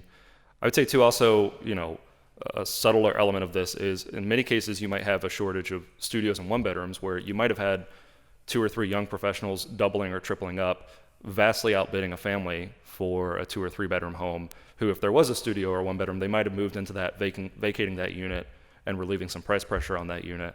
So I would also flag just appreciating that housing markets can be interconnected, and if you're building a whole bunch of different housing typologies, you'll be relieving pressure across the market. But certainly, targeted interventions and incentives for family-size housing, I think, are key. Okay, great. I don't know if anyone else has anything. Sure, I'll chime in. Sure. No, I agree with that. I think also as we're looking at options for updating the inclusionary zoning policy, I think that there's opportunity to look at incentives for larger units. I think that's critical. So we can continue along those lines. I think, and I concur.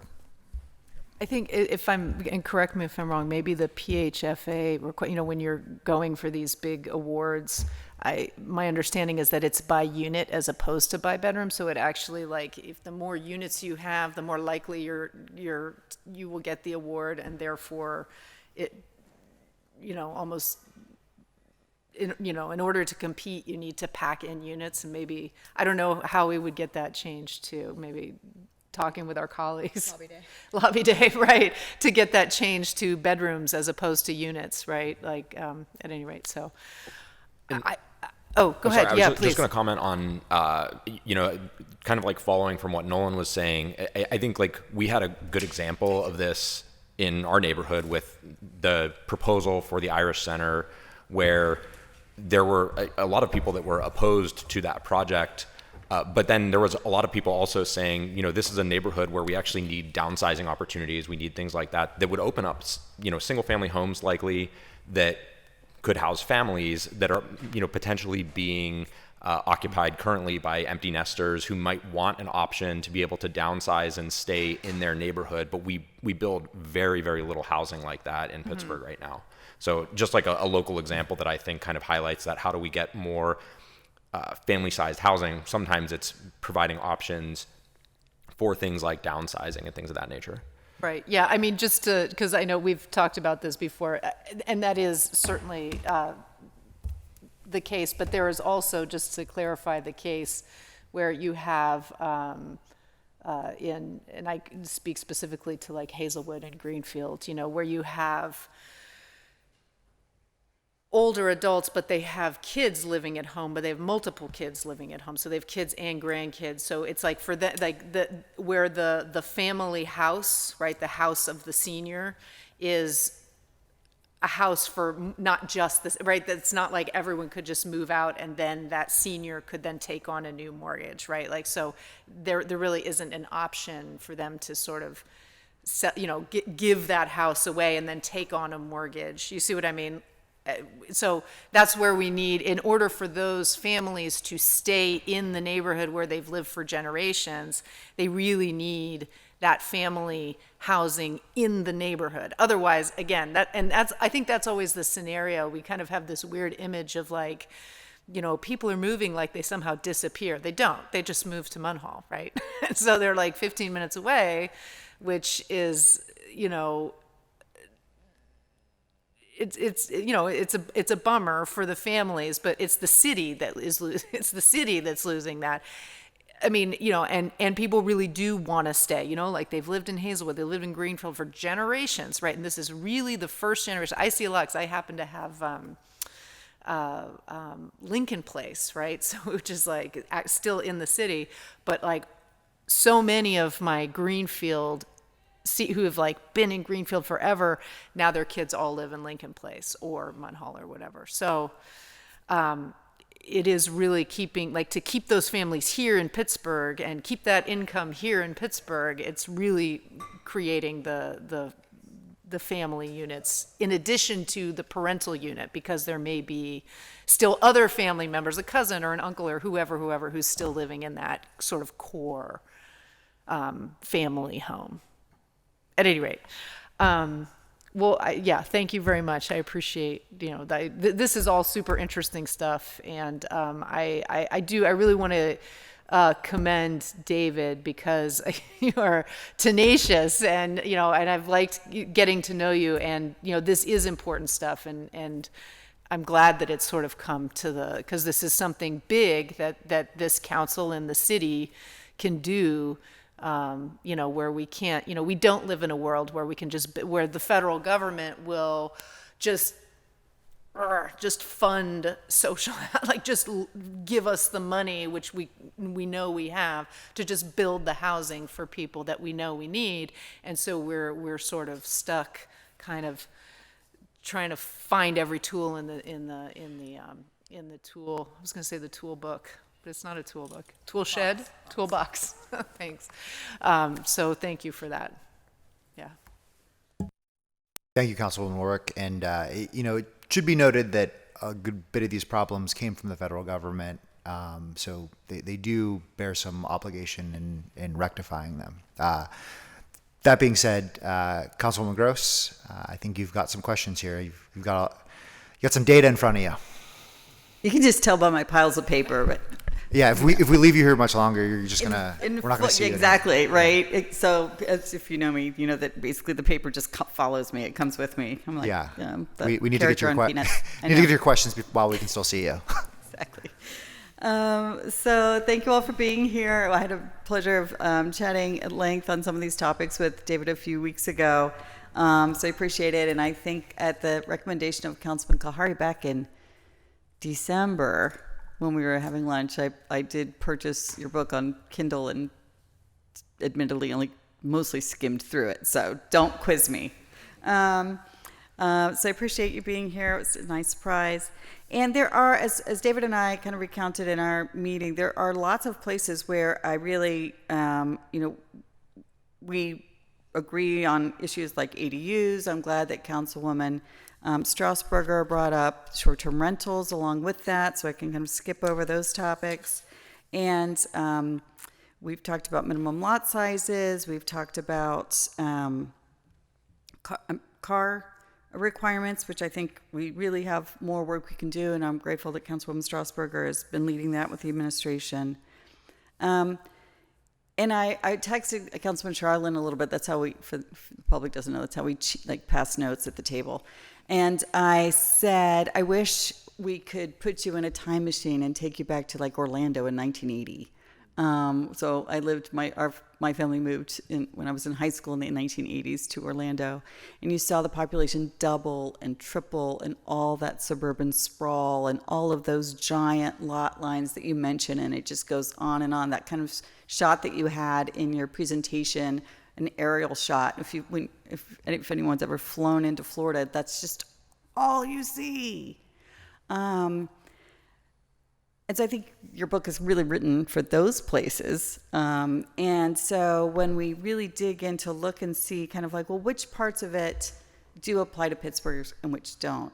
I don't recall in your book any of your case studies or what you've looked at since for cities that are half depopulated instead of doubling and tripling in size.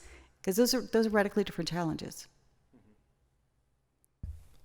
Yeah, absolutely. I mean, I think the nature of the challenge is different, but I've given talks in places like Flint, for example, where they were undertaking fairly serious zoning reform, and they're at probably 50 to 25% their peak historic population.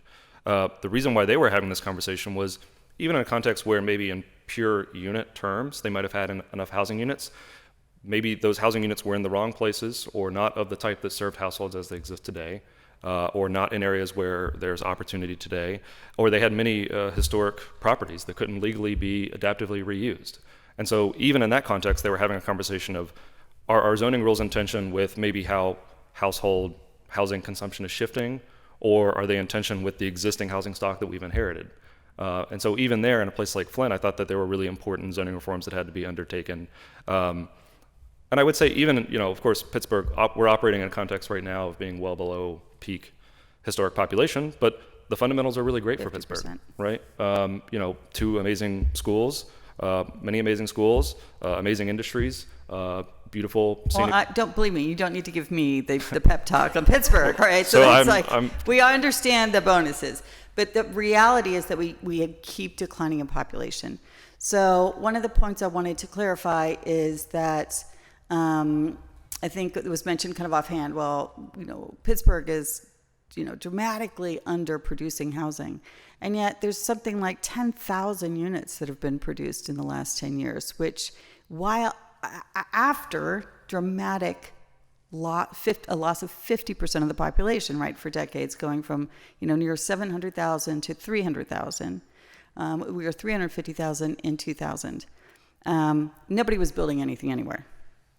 Right, and so people were walking away from their homes. It's a conversation we've been having here for 10 years in earnest about what to do with all the abandoned housing. The city itself has some 14,000 mostly vacant lots of 14,000 homes that were bulldozed, unfortunately, for decades, and we're trying to reactivate those through all of the legal obstacles. But since 2012 or so, we've seen huge amounts of development. I experienced it mostly in the districts that I represented. My district keeps shrinking every decennial census because the population is increasing. And so it's not even.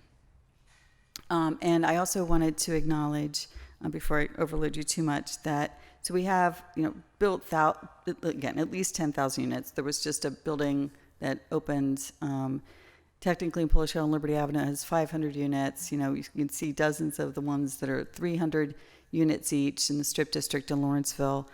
And they just keep putting them up. And that's largely in part because we did a little bit of what you talked about, is that we upzoned those previously, the areas that were called urban industrial. And so I might get the zoning administrator to talk a little bit about that if you want to have an opportunity to tell the story better than I did. About the Riv? Yeah, well, it was even before the RIV. So even in the UI, you could do multifamily. Right. Right. And so what was previously, a factory or a warehouse Oh. was zoned in the 90s, I thought. Yeah, so so Pittsburgh's last partial zoning code overhaul of the full code was in 1998. And in that code, I think probably some of the biggest, most pressing policy issues at that time were around threats of big box stores and shopping centers. And so there was a lot of attention and focus on that. But the kind of big innovation that they made at that time was to reorient the sort of classical residential, commercial, industrial to a much more mixed use oriented set of districts. And the urban industrial district ended up becoming a kind of one of the more what's the word? It ended up being a district that has a lot of land area and happened to also be in a lot of areas like the Strip District where there was there became more development pressure and interest, and that did permit mixed use or did permit multi-unit residential, which I think at that time was probably somewhat novel in an industrial district. Well, it was novel because we'd lost half our population and nobody was building anything and everybody was leaving, right? So I think that was partly those turns went together. Right, and so that was at the time it was a special exception, so it still required. I mean, I think it still is under the UI, but it required a process that was still costly and not always guaranteed. Although, and then so we improved it to the RIV. I'm just kind of like jumping ahead of the story a little bit, right? And so in the riverfront, which is 35 miles of riverfront through the entire from kind of border to border of the city.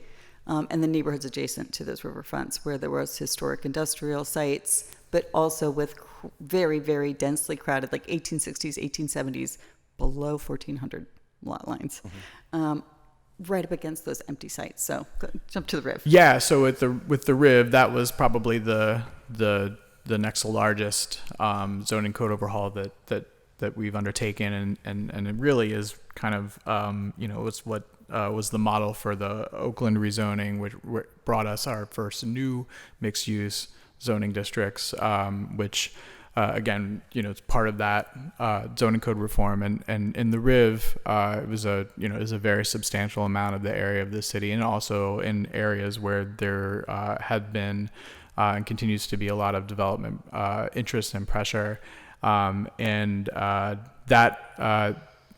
that removed substantial barriers. It does permit multi-unit residential by right. It permits a lot of other uses, and really it's much more oriented to the form, to urban design impacts, to and actually this is part of our newer system of zoning districts that use the performance points, which is a performance-based menu of options. What we hear from developers all the time is they want flexibility, and we, instead of having developers always asking for more and more at the zoning board and trying to create hardship cases or present hardship cases for why they could just exceed whatever the height limits and area limits of the zoning code, we reoriented and said, the performance points in the riverfront are based on plan goals that came out of years and years and years of various plans for the city's riverfronts. And we said, if you're going to start to achieve these goals,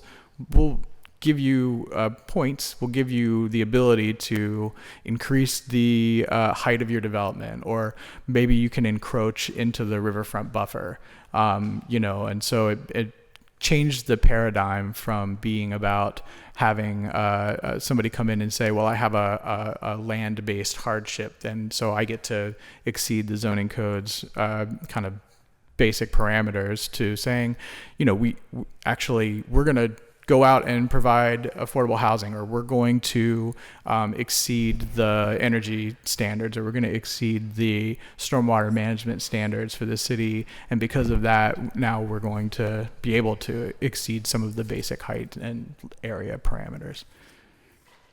Thank you. Again, we're far more comprehensive than I could describe it. And we've seen the impacts, right? I'll throw in that in terms of parking reform, and again, I'm not going to ask Director Lehman what year it was, but there's a 0 parking requirement for downtown. Right? So you can get 100% offset. 1958. Who would have thought it? And you know what? And we still have too much parking, honestly. So sometimes parking maximums might be in order, actually. And then Oakland itself, again, which is the 3rd largest employment destination in the state of Pennsylvania. So downtown Philadelphia is number 1. This is much different post-COVID, but let's just pretend it's pre-COVID, right? Downtown Pittsburgh is number 2 in the state of Pennsylvania. And then our other neighborhood and kind of commercial cluster in Oakland with the universities and hospitals is the 3rd largest employment destination in Pennsylvania. And there's a 50% parking offset for Oakland in toto, I think, every part of Oakland. Most of Oakland under the new zoning is 0, I believe. I forgot about that. That's, yeah. I just voted on that last year and I Right. totally forgot. Yeah. So we've done some of the things that I think are really helpful. And we can continue to do more. The part that rubs me wrong as someone who is trained in quantitative sociology and empiricism, when I see the sweeping claims of well, it's okay, housing just trickles down, and if you just keep building more, it's fine, those units will become cheaper. I don't think we see that in the city. So, and I think it's useful sometimes to prove your general argument by using the case that doesn't fit. And I'm going to argue that a lot of things in Pittsburgh really don't comport with your argument. So we've had incredible development in, again, isolated parts of the city, not all the way across the city. And you can, I don't have maps. I don't have my own slideshow to flip screen and show you. But, and then we've lost minority and low-income residents in those areas. So when you have, and that matters. It matters to real people. So in their support networks, not just nostalgia, but that there are sidewalks and public transportation and the schools that they need, or the support services that they need, or their own kin network, which is the daycare that they can't otherwise afford. And so when you see something like East Liberty, which is one of the places where there were a lot of zoning reforms and you saw a lot of development, in a 10-year period from 2010 to 2020, see an increase in the white population, people identify themselves as white in the census, of 1,058 people in a small neighborhood, and simultaneously lose and see the incomes go up and median income go up and home prices skyrocket, and at the same 10-year period lose 1,362 people who identify as black in the U.S. Census. That's not trickling down. And for better public policy, we should be concerned about that, and for what our constituents are asking us to do. It's not our job to drive people out of the city, and certainly our residents are deeply, deeply concerned about losing their neighbors and their friends and their family because of housing costs. So when we go so far as to say that, well, if we, again, there's lots of productive things here that Pittsburgh can use. And it's certainly, I think, a really great message for that suburban sprawl, new South, new construction, post-zoning code cities that have built themselves since the kind of racist zoning policies were put in place, where lot lines are 7,000, or, people have 7,000 square foot minimum lot lines, right? I have homes in my district from the 1860s that are 12 feet wide and like 95 feet deep, right? They're lower than the recommendation that you mentioned in your presentation, that it goes, someplace did amazing transformation because they went from a 5,000 square foot to a 1,400 square foot lot. And our built environment is smaller than that. And so one of the things I wanted to maybe also ask you about is like, along with those lot lines, you do those reductions, not just because so you can build more housing and the purchasing the land is cheaper to buy the house, but then so you get population density. And you didn't really mention like kind of density goals. And I didn't remember finding it in your book that I really flipped through really quickly. Sorry, could you... Density. So when we're goals. talking about density, of like what density levels are related to more abundant housing and what do you achieve? I mean, that's a really important part of land use, so that, again, just for the layperson, right? So that you can have public transit. You don't really have successful public transit in, agrarian agriculture areas where there's, only a few people per, 100 acres. So you can more efficiently plan your water and sewer infrastructure, which, as we know, we've just replaced water mains to lead water surface laterals to the tune of, I think we're closing in on probably $150 million. That is expensive for all of us. We're all paying that's coming out of your water rate. That gets very, very expensive. And so you can't just say to the market, to use your kind of most extreme arguments, just get rid of all these regulations and let people just build wherever, which is more overstated. I just overstated that compared to what you said today. Because we just literally physically couldn't, we would bear the costs. And so it would be the case, like in your comments of like, you can't just allow sprawl to happen because you're subsidizing sprawl. We can't just let internal sprawl happen because it would bankrupt us. It'll bankrupt our households. So that was a lot. Yeah, well, so I'm in terms of the appropriate level of density. I mean, there are going to be appropriate level of density given whatever your goals might be with frequency of transit or water or sewer capacity. I can't speak to Pittsburgh, but I know in many cases there's a little bit of spare capacity in some of these neighborhoods that have actually seen population decline pretty dramatically. So I would defer to your local public works experts on that, and then thinking through, okay, like... No, I don't mean to say what should we do here, but in general in other cities, it's a little different than you say. Like, we actually cannot replace it all everywhere. So the replacement costs are like... I'm comparing them to building on green, what do we call it? Fields. Thank you. Right. So 700,000 people paid for and built the 1,000 miles of water lines. But 300,000 people can't afford to replace all 1,000 miles of water line. So we have to be more intentional about what we build above ground so that it's where what we've built underground.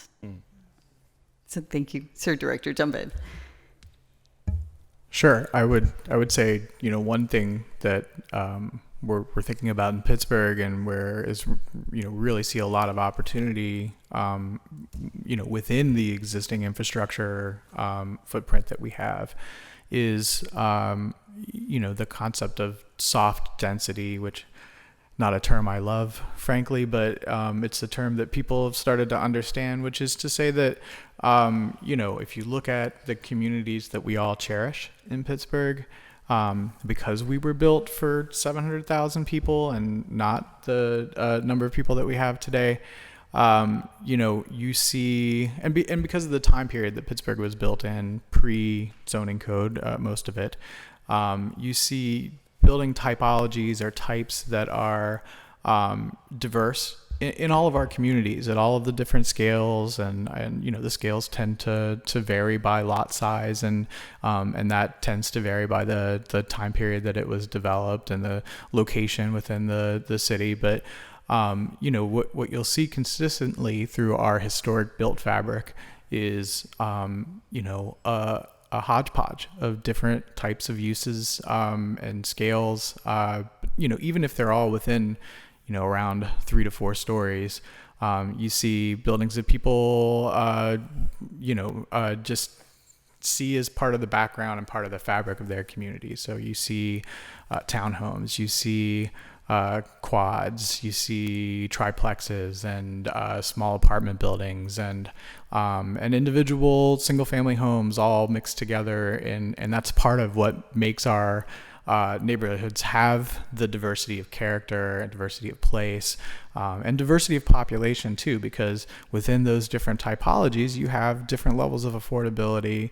It's not a homogeneous situation as it is in more of our suburban contexts around the country. And so I think there's an opportunity to just get back to the character that we all love and cherish, right? So something happened along the line, and I think you've already heard about the sort of origins of those ideas that made the majority of those diverse building types, residential building types, illegal. And so we can think about, things like accessory dwelling units. They're the units over garages, they're basement apartments, they're all different kinds of typologies that we can look at as an opportunity for allowing for some density without having to say, oh, here's your 3,000 square foot lot neighborhood, and somebody's going to come in and put a 10-story high-rise next door. We don't necessarily need that, and I think that kind of dramatic change in the character of neighborhoods is something that should come out of a comp plan, come out of a land use plan. There's a lot of opportunity because of our context and fabric for expanded density. Thank you. Yeah, so I wholeheartedly agree that we need to kind of, through the land use, through the comp plan, or at this table, look at where we need to incentivize and lower some barriers to housing. But I don't want the public to think that are comparable to like suburban Atlanta, because we're just literally not. I've been to those places. I've lived in those places. My family moved to Florida in the 1980s, as I mentioned, and it's, it was all sprawl. And similarly, so we have small lot lines in some of my district, 1860s houses. And then not only that, then there's a house built in the alley. So the original ADUs, right, of large parts of my district, right, these are very old neighborhoods, trolley car neighborhoods. Everybody was trying to cram in to that main street. That's why Pittsburgh has those lovely little main streets that we all value so much. We want to maintain and not have big box developers kind of mow them down, but to preserve them, to preserve affordable commercial spaces, local businesses, and walkable destinations for food and services and dentists and daycares and drugstores. We're really, really fortunate in so much of our built environment to have that. But those were the trolley car stops. That's where those trolley car main streets are. And so that's why those lots are so skinny, and really everybody was crowded into, the original pre-zoning builders built them so everybody would have an easy walk to the trolley car stops and the main streets. So we're fortunate to have those. And the director kind of described my house. I do own a single family house. I've got 2 kids and a dog and a husband, and we're really grateful for that little bit of green yard. And the kind of not living on a not busy tertiary street is wonderful, so the kids can just kind of play in the middle of the street. And not everybody is fortunate to have that. But around the corner from me, there's, a beautiful 1900 apartment building. There's triplexes and duplexes. There are tiny, I honestly think they might be 12 feet wide, townhouses right behind my house. Mm-hmm. So that mixed form really does make for density in the neighborhood. So we, even our own little main street in Highland Park, which was on a trolley line, we're able to support a little grocer and, a handful of little restaurants, and they don't need huge amounts of volume because their rent is low too. And we're just grateful for that on a daily basis. If you don't have kids, when your kid gets to be about 12 years old or even younger, I'd be able to say, like, can you go get milk and bring it back home? And they can do that safely. It's a wonderful, wonderful thing to do. So that's kind of what we need to make sure that the changes we make can allow us to do more of that, but where I kind of always, I think we're weakening your argument in a way when you kind of overpromise, right? And so we don't need to overstate it, right? So we're not talking about eradicating all zoning so that people can just kind of mow down the actual idyllic structures and forms that we do have in that other places are striving for in the city, and replace it with like car-oriented multifamilies. Because, we struggled at this table, and I was in this seat with our Oakland rezoning, and I said, there are crowded student housing areas near our campus are, 15,000 people per square mile density. And to rezone that, and if you allow people to just kind of, demolish it and build, even though there's no parking requirement, you risk them adding like a giant platform garage. Maybe Corey's going to correct me and tell me they can't, but that would decrease density. And so we kind of, I really don't want us to overstate and oversell these concepts so that we don't risk literally demolishing the thing that everybody else is trying to find. So I don't know if anybody wants to respond to that. Yeah, I'll just say, like, Deb, I really, your description of your neighborhood, I feel like you described my neighborhood too. And it's one of the things that I think is super unique about Pittsburgh is that you walk around a lot of neighborhoods and there's kind of like stealth multifamily housing that exists that most people don't even recognize as multifamily housing. We have fourplexes on my street, we have duplexes on my street, and I doubt anybody ever thinks about what they are. And the problem I think that, we see is that a lot of times, and I think, Corey mentioned the same thing, is that those things are now illegal to build. These things that we love about our neighborhoods are illegal to build with the current zoning. And so I think, efforts that can be put into making it so that these things that we do love about our neighborhoods are legal again would be, really well received by the public and something that we would certainly fight for. Thank you. If you don't mind, I'd also like to say, though, that changing our zoning and building more housing isn't going to solve some of our other challenges, which are that private equity and LLCs are overbidding people so that they can't buy houses and driving up the cost of housing. And we literally have a crisis in the corporate plunder of single-family homes and decreasing owner-occupied. I'm sure a lot of the cities, again, like suburban Atlanta or suburban Orlando, you don't have a 50% renter rate in the population when you look at that housing. When you look at the rooftops in Bloomfield, which are all single-family, a lot of attached, but a lot not. In where I represent, it's about an 8,000-person neighborhood, maybe 9, and 65% of the population are renters. There's not apartment towers. There's not, you don't see apartment buildings. You don't even see low-rises. You don't see the kinds of courtyard apartments.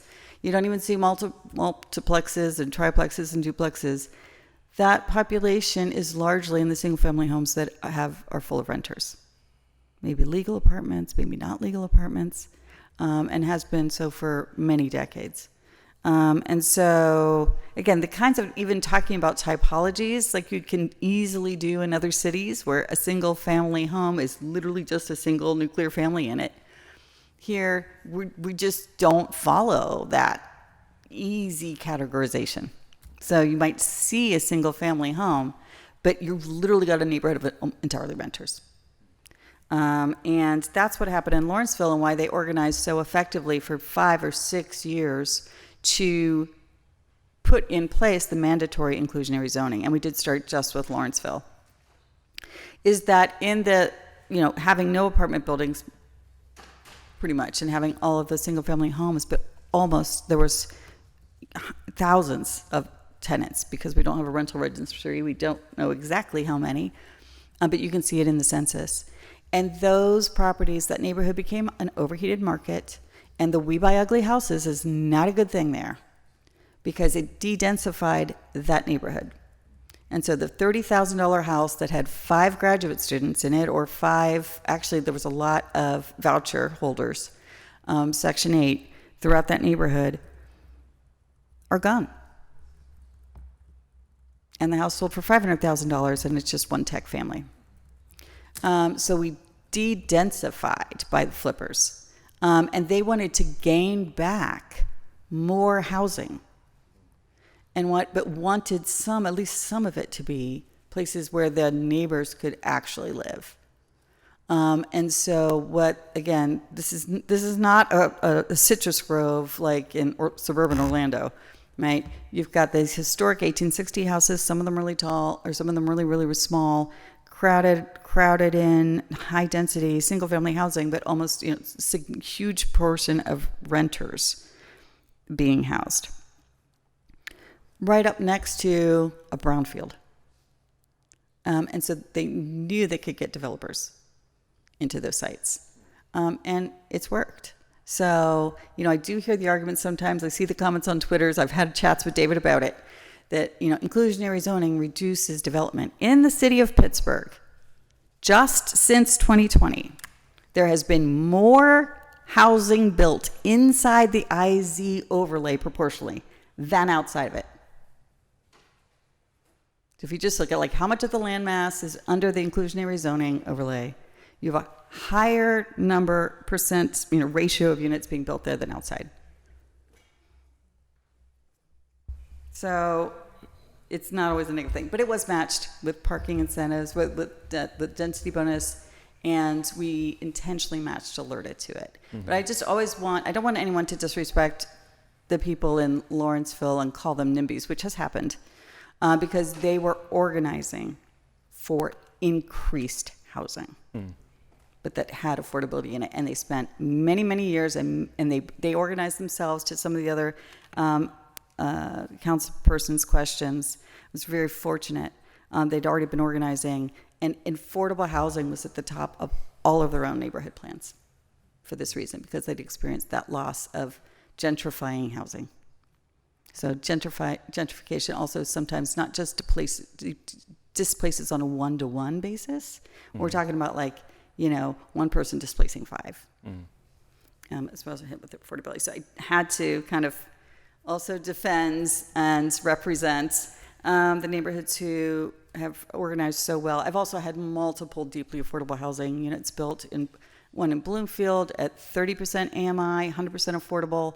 Another one at the Doughboy in Lawrenceville, a LIHTC deal, the kinds that incentivize the more units instead of the bedrooms, at 30% AMI, and in Morningside, all in the last 10 years as well. So we've had neighborhoods actually organizing to bring in the deeply affordable housing as well. And so even though there's been gentrification and because there's been gentrification and really intense market pressure, those neighbors organized for those kinds of multifamilies, deeply affordable.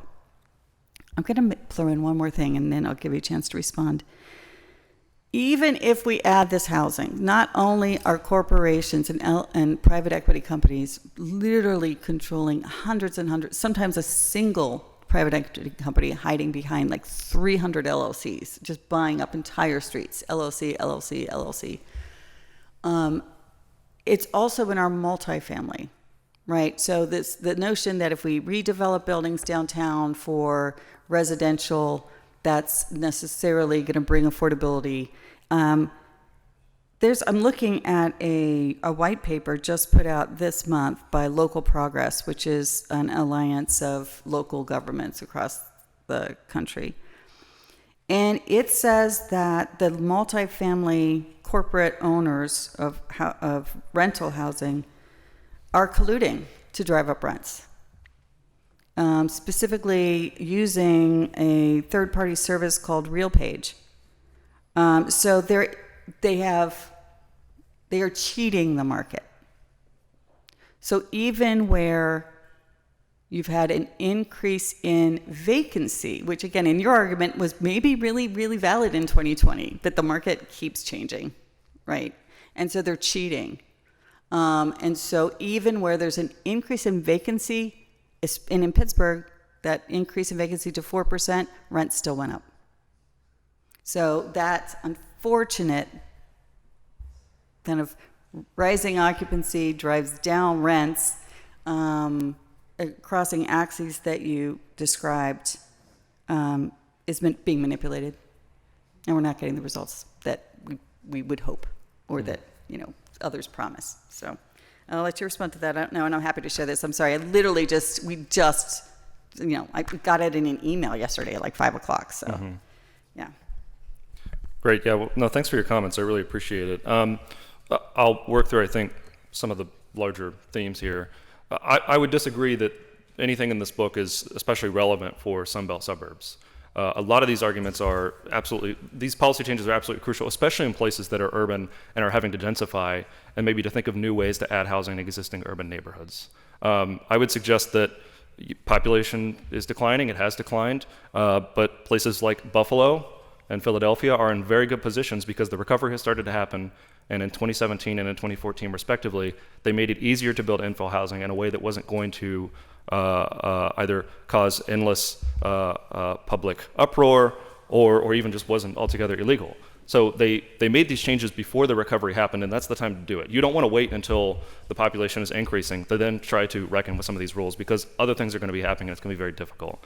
So you all have an incredible opportunity with this comprehensive plan update, I would say, to liberalize some of these rules and get out in front of this issue before it becomes a crisis. I would say, to the point about corporate landlords and LLCs, we have seen this a lot more. I would say that the way that you disempower those entities is by building more housing, by reducing their negotiating power. So, of course, there might be some contexts where you have vacancy rate increase and you also have rents alongside it, but you suggested an interest in the quantitative data.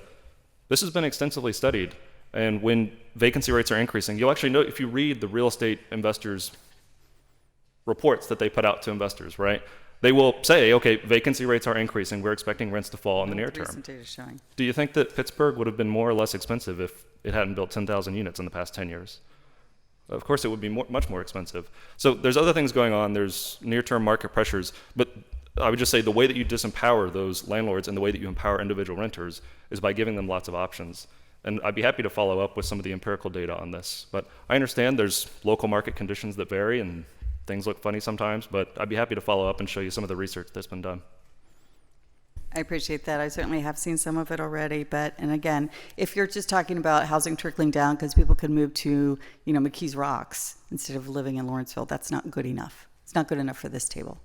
But we don't have a lot of time. Councilman Cockell's been waiting very patiently.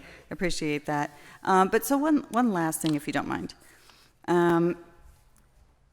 This idea that just the market will save us, we just need to unleash these market forces. I think that you just doubled down on.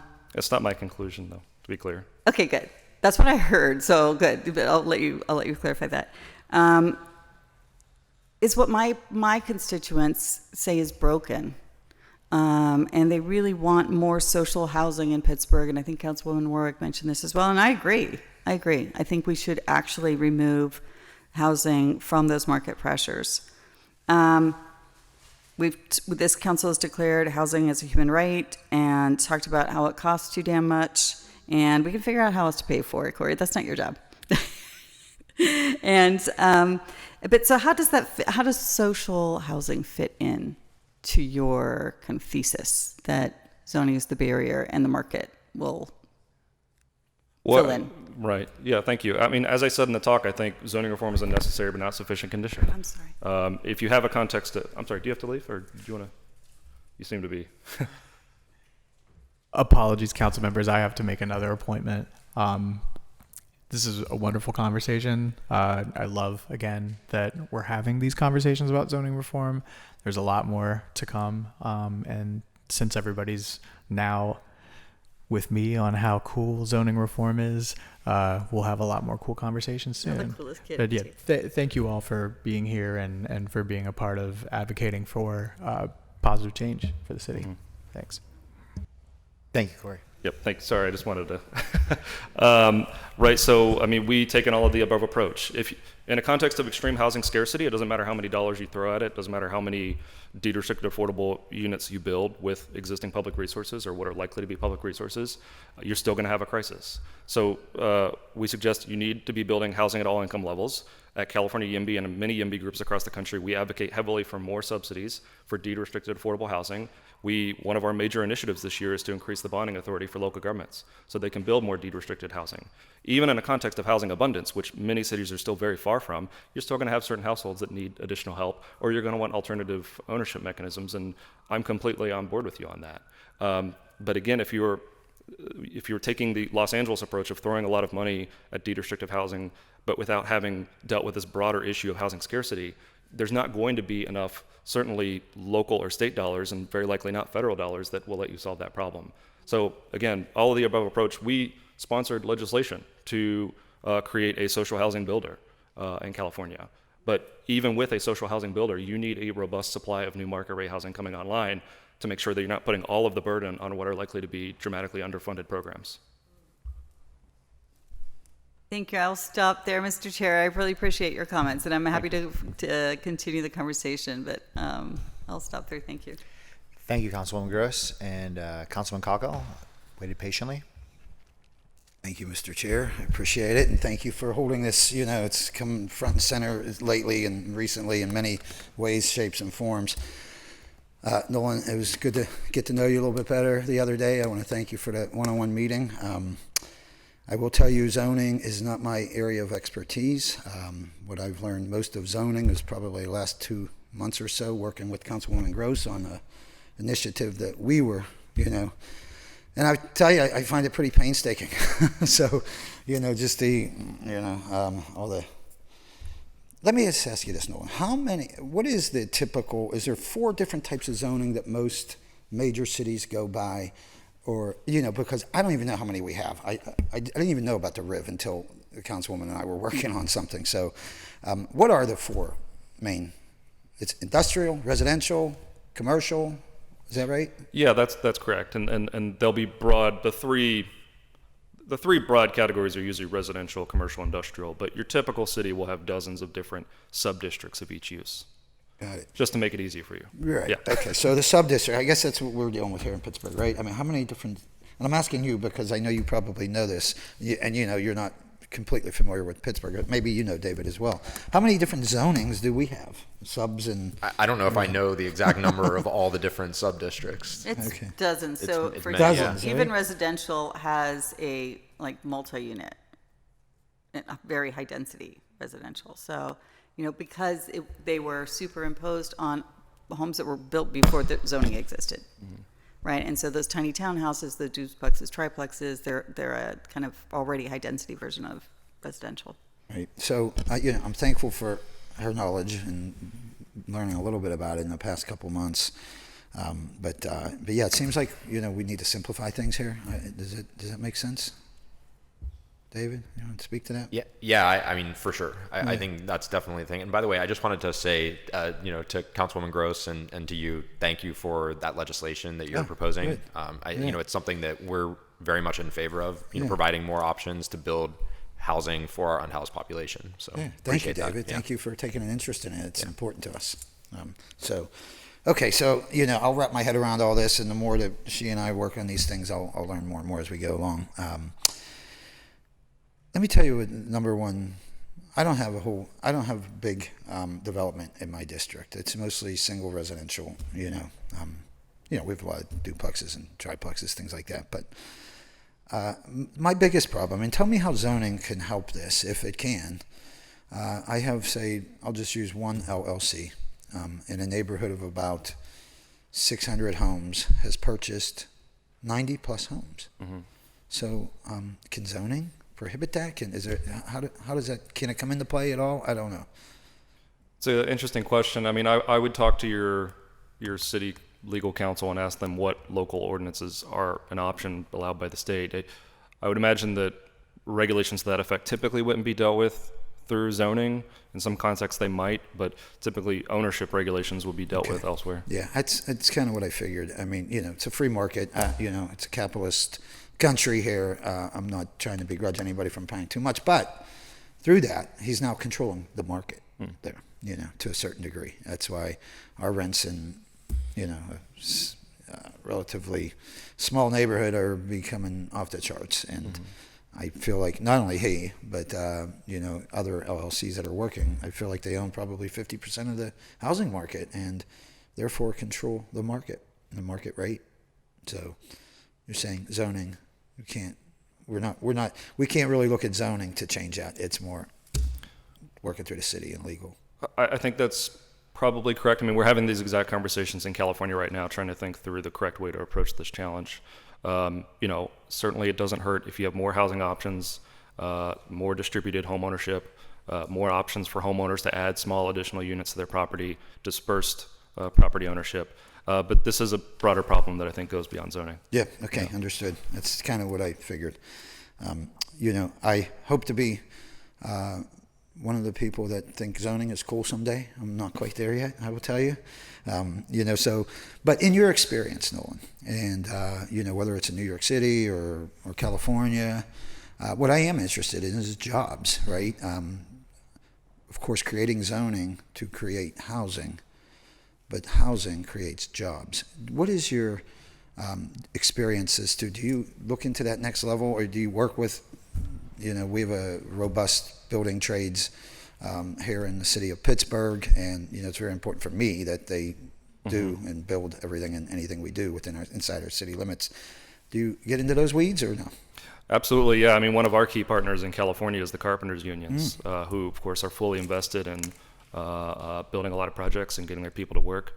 So certainly for larger projects where the projects pencil, we have prevailing wage requirements and health insurance requirements. We take the philosophy of, growth can lift all votes, right? If we get the rules right. And I think we've actually had a lot of success on that. I would say another aspect of this issue too is, the jobs piece. It's a little orthogonal to your question, but allowing people to use their spaces flexibly. To operate a home-based business or to operate a small a commercial accessory use. That's another exciting form that's pretty squarely on the zoning reform agenda that a lot of cities are talking about. Sure. Okay, that's good to know. Do you think zoning that you've worked in other parts of the country has created building, and building has created jobs? Is it safe for you to, do you feel confident in saying that? Yes, sir, I do. Yeah. So it's actually interesting. It's funny you're asking this.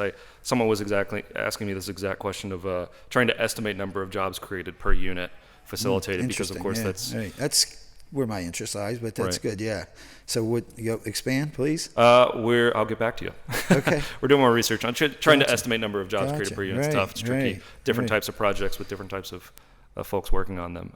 But absolutely, I mean these blue collar construction jobs once were a key part of building the middle class, and I think as building has sputtered, we've lost a lot of that. Certainly in the aftermath of the housing bubble in the 2000s, we just lost almost an entire industry there. And so we work closely with partners who are invested in getting housing production up, but from a very different perspective, and we think it's a positive relationship. Good. It's good to hear your thoughts on that. I'm glad to know that you look beyond just the zoning, and it does create jobs eventually. David, you're from Mount Lebanon High School? Did you go to Mount Lebanon High School? Oh, yeah? I did. Oh, yeah? Class of 04. Oh, okay. My daughter was 08. Okay. So I was curious. But as well as I do, Mount Lebanon, as you were describing, I don't know if you were talking about where you're currently at, or Mount Lebanon, but Mount Lebanon is a nice big, lot of single residential, but there's also plenty of, high-rise apartment buildings and things like that. Yeah. But more importantly, in Dormont, in between you and your neighborhood and my neighborhood, I think it's as Councilwoman Gross was talking about, Bloomfield, 60% rental. Yeah, so I think Dormont is kind of in that mix as well. Yeah. And I think Dormont really works well. I mean, it's just, it has if you want a big yard and a driveway and a single home, it's there. If you want to live in a city urban type situation, it's there as well. So let me ask you, David, is that how you imagine it works best? Like, I'm just picturing Dormont, which I'm sure you're very familiar with. Yeah, of course. I think about the neighborhood that I live in right now in Squirrel Hill as being a really great example of what we want everywhere in our city. And we have it in a lot of places in our city, luckily.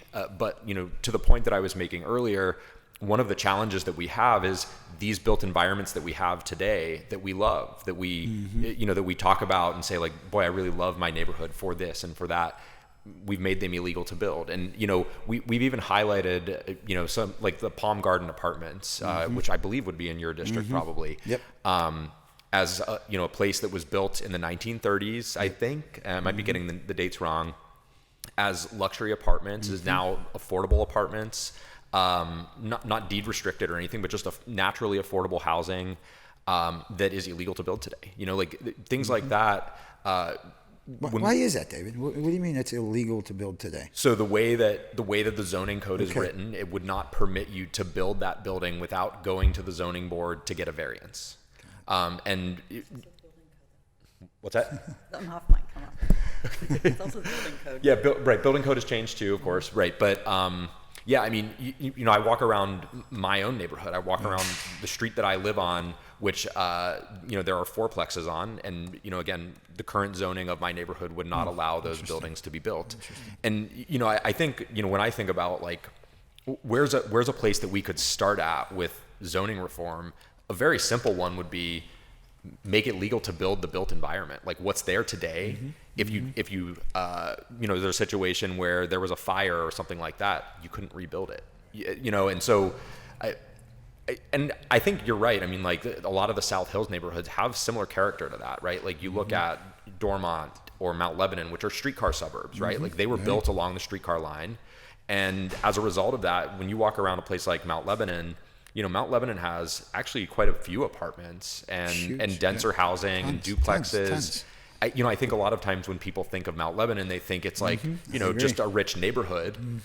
And there's certainly that aspect of it. But there's actually also a lot of like middle income people who live there. And huge amount of buildings, rental units there that I would say make up half the population, I'll bet you, if you totaled it up. Well, and Dormont is an interesting case study as well, because Dormont has done some zoning updates in the last few years that I think are very good. Good. Stuff around transit-oriented development and allowing missing middle housing. I don't know that Dormont is exactly analogous to the city of Pittsburgh, because of course we also have extremely dense areas like downtown and Oakland and that Dormont does not have, but they also have a lot, like the neighborhoods of Dormont are very similar to a lot of the neighborhoods of Pittsburgh. Yeah, absolutely. Right? Absolutely. So in your mind, both of you, you'd like to see zoning kind of restrictions to be able to build like we used to build in certain areas.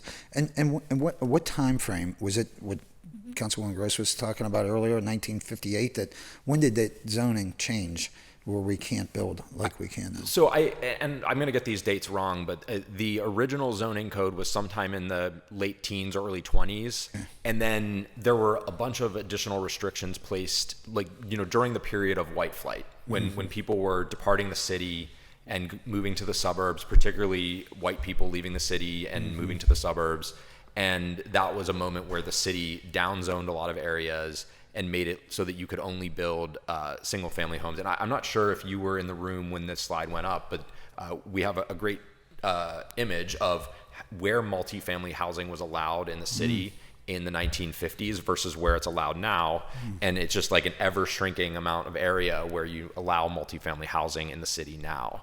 And so, yeah, I mean, when we look at it, we think there's a lot of benefit from to going back to the way it was, where you were not restricting the different typologies of housing that are being built and that already exist in these neighborhoods. When you walk around your neighborhoods of Beachview, they're already there. There's already duplexes and triplexes and things like that. But the current zoning code in a lot of these situations don't allow those things to be built anymore. Yep. See, I really didn't even realize that, to be honest with you. And I'm a builder, so I don't build apartment buildings, but it's interesting. So listen, I really appreciate you coming in, Nolan. David, I appreciate your insight on this.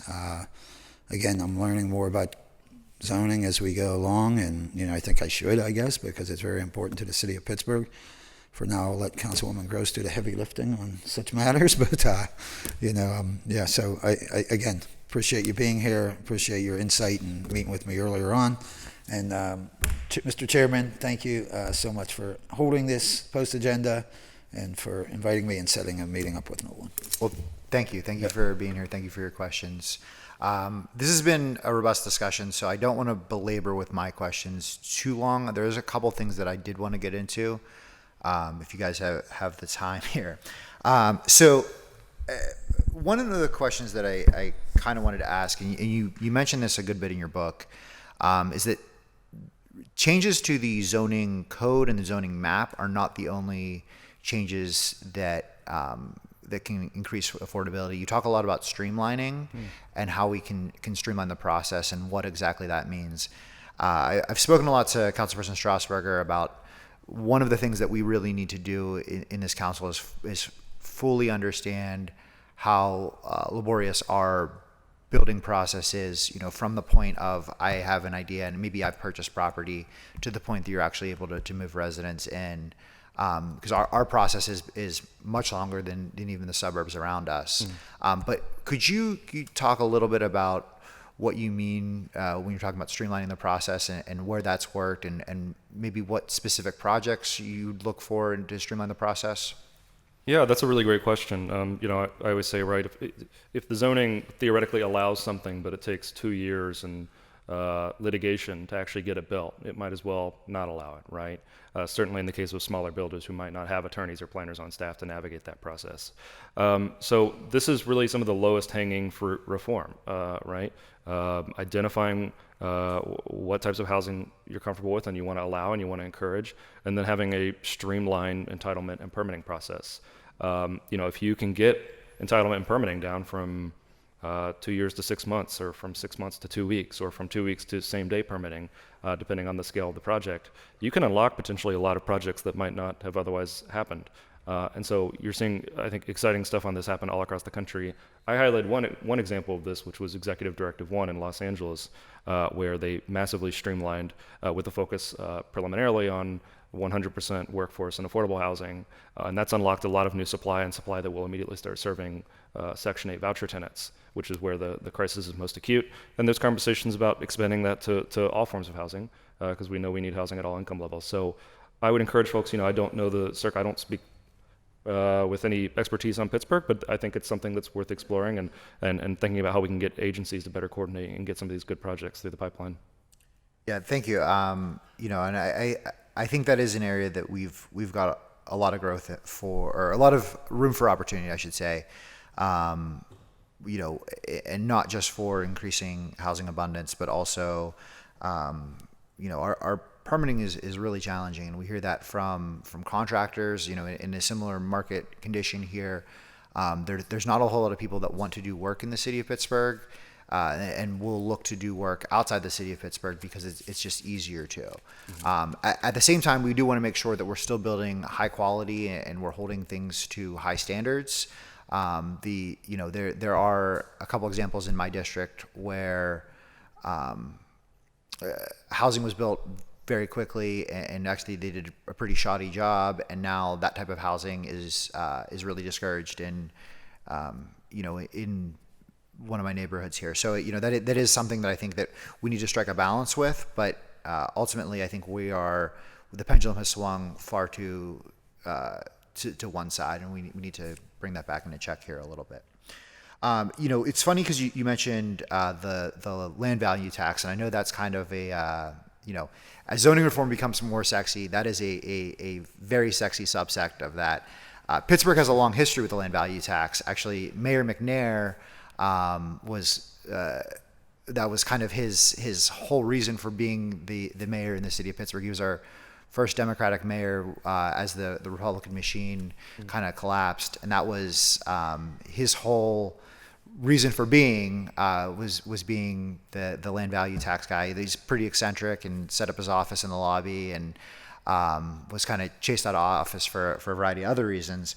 But it's funny that's kind of in our blood here, the land value tax, and I hope that we can look at some other ways to reform that. I guess the only other comment, and I'm hoping that maybe you can respond to this a little bit, and this will be my last question, is that I really take the stance that I represent the 3rd Council District, But I don't just represent the residents that are in the third council district. I also represent the residents that could be in the third council district, and that I love the neighborhoods I represent, and I, I'm very proud of them, and I want more people to be able to experience them. I think there's a phrase I think David and I were talking about the other day, that some people think that the only time that their neighborhood was perfect was the time that they moved into it.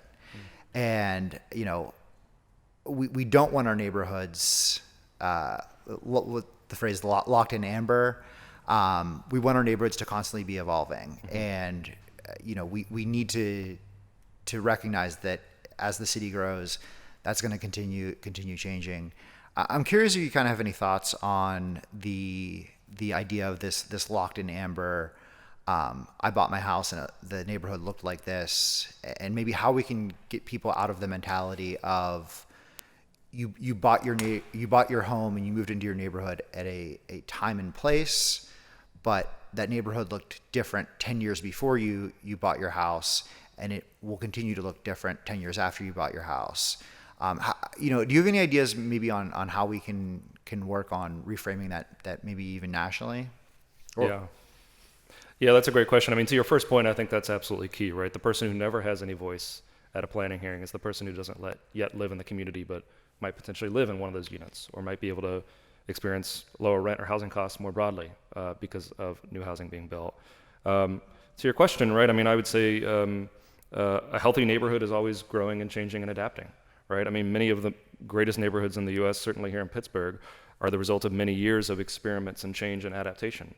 And so, to my mind, that's a healthy aspect of a neighborhood. And this idea that we have a perfect neighborhood, we'll keep it exactly as is forever. To my mind, it's a very unhealthy attitude that is ultimately going to end up hurting people. If you have a neighborhood where demand for housing is increasing, but no new housing is coming online, the built form of that neighborhood might not change at all, but the demographics of that neighborhood will change dramatically as folks are priced out. Younger families or retiring seniors are forced to leave. The demographics of the neighborhood are going to change dramatically. So having a diverse, healthy community entails neighborhoods growing and adapting and changing over time. And I think that's often characterized as a very bad thing. I think it's actually a very healthy and desirable thing. Do you have any other comments? Anything else you would like to say? I would just say thank you to everyone who joined, and I'm at your disposal. You have a great group of activists. It seems like you have great city staff. I think there's so much going on in the world today where it seems like we don't really have any influence. We can't make a better world. This is not one of those issues. This is one of those issues where individual cities doing individual prudent reform can dramatically improve people's quality of life. And so I would say, I come to this issue with a lot of optimism and a lot of hope. Like I say, thank you again for hosting me, and I'm at your disposal. I'm sure Councilmember Charlin or Dave could give you my contact information, but thank you again. David, anything else? Oh, all right. I also want to thank, this has been a longer post agenda here. I want to thank all members that were able to join. This is my first post agenda, so I really appreciate you guys being here. I want to thank the clerk staff and the Cable Bureau for sticking with us this whole time. I appreciate that, and thank my staff for organizing Nolan's visit here and trying to get some meetings with the other offices and for kind of pulling this off here. So, having exhausted the business of this post agenda, this meeting is adjourned.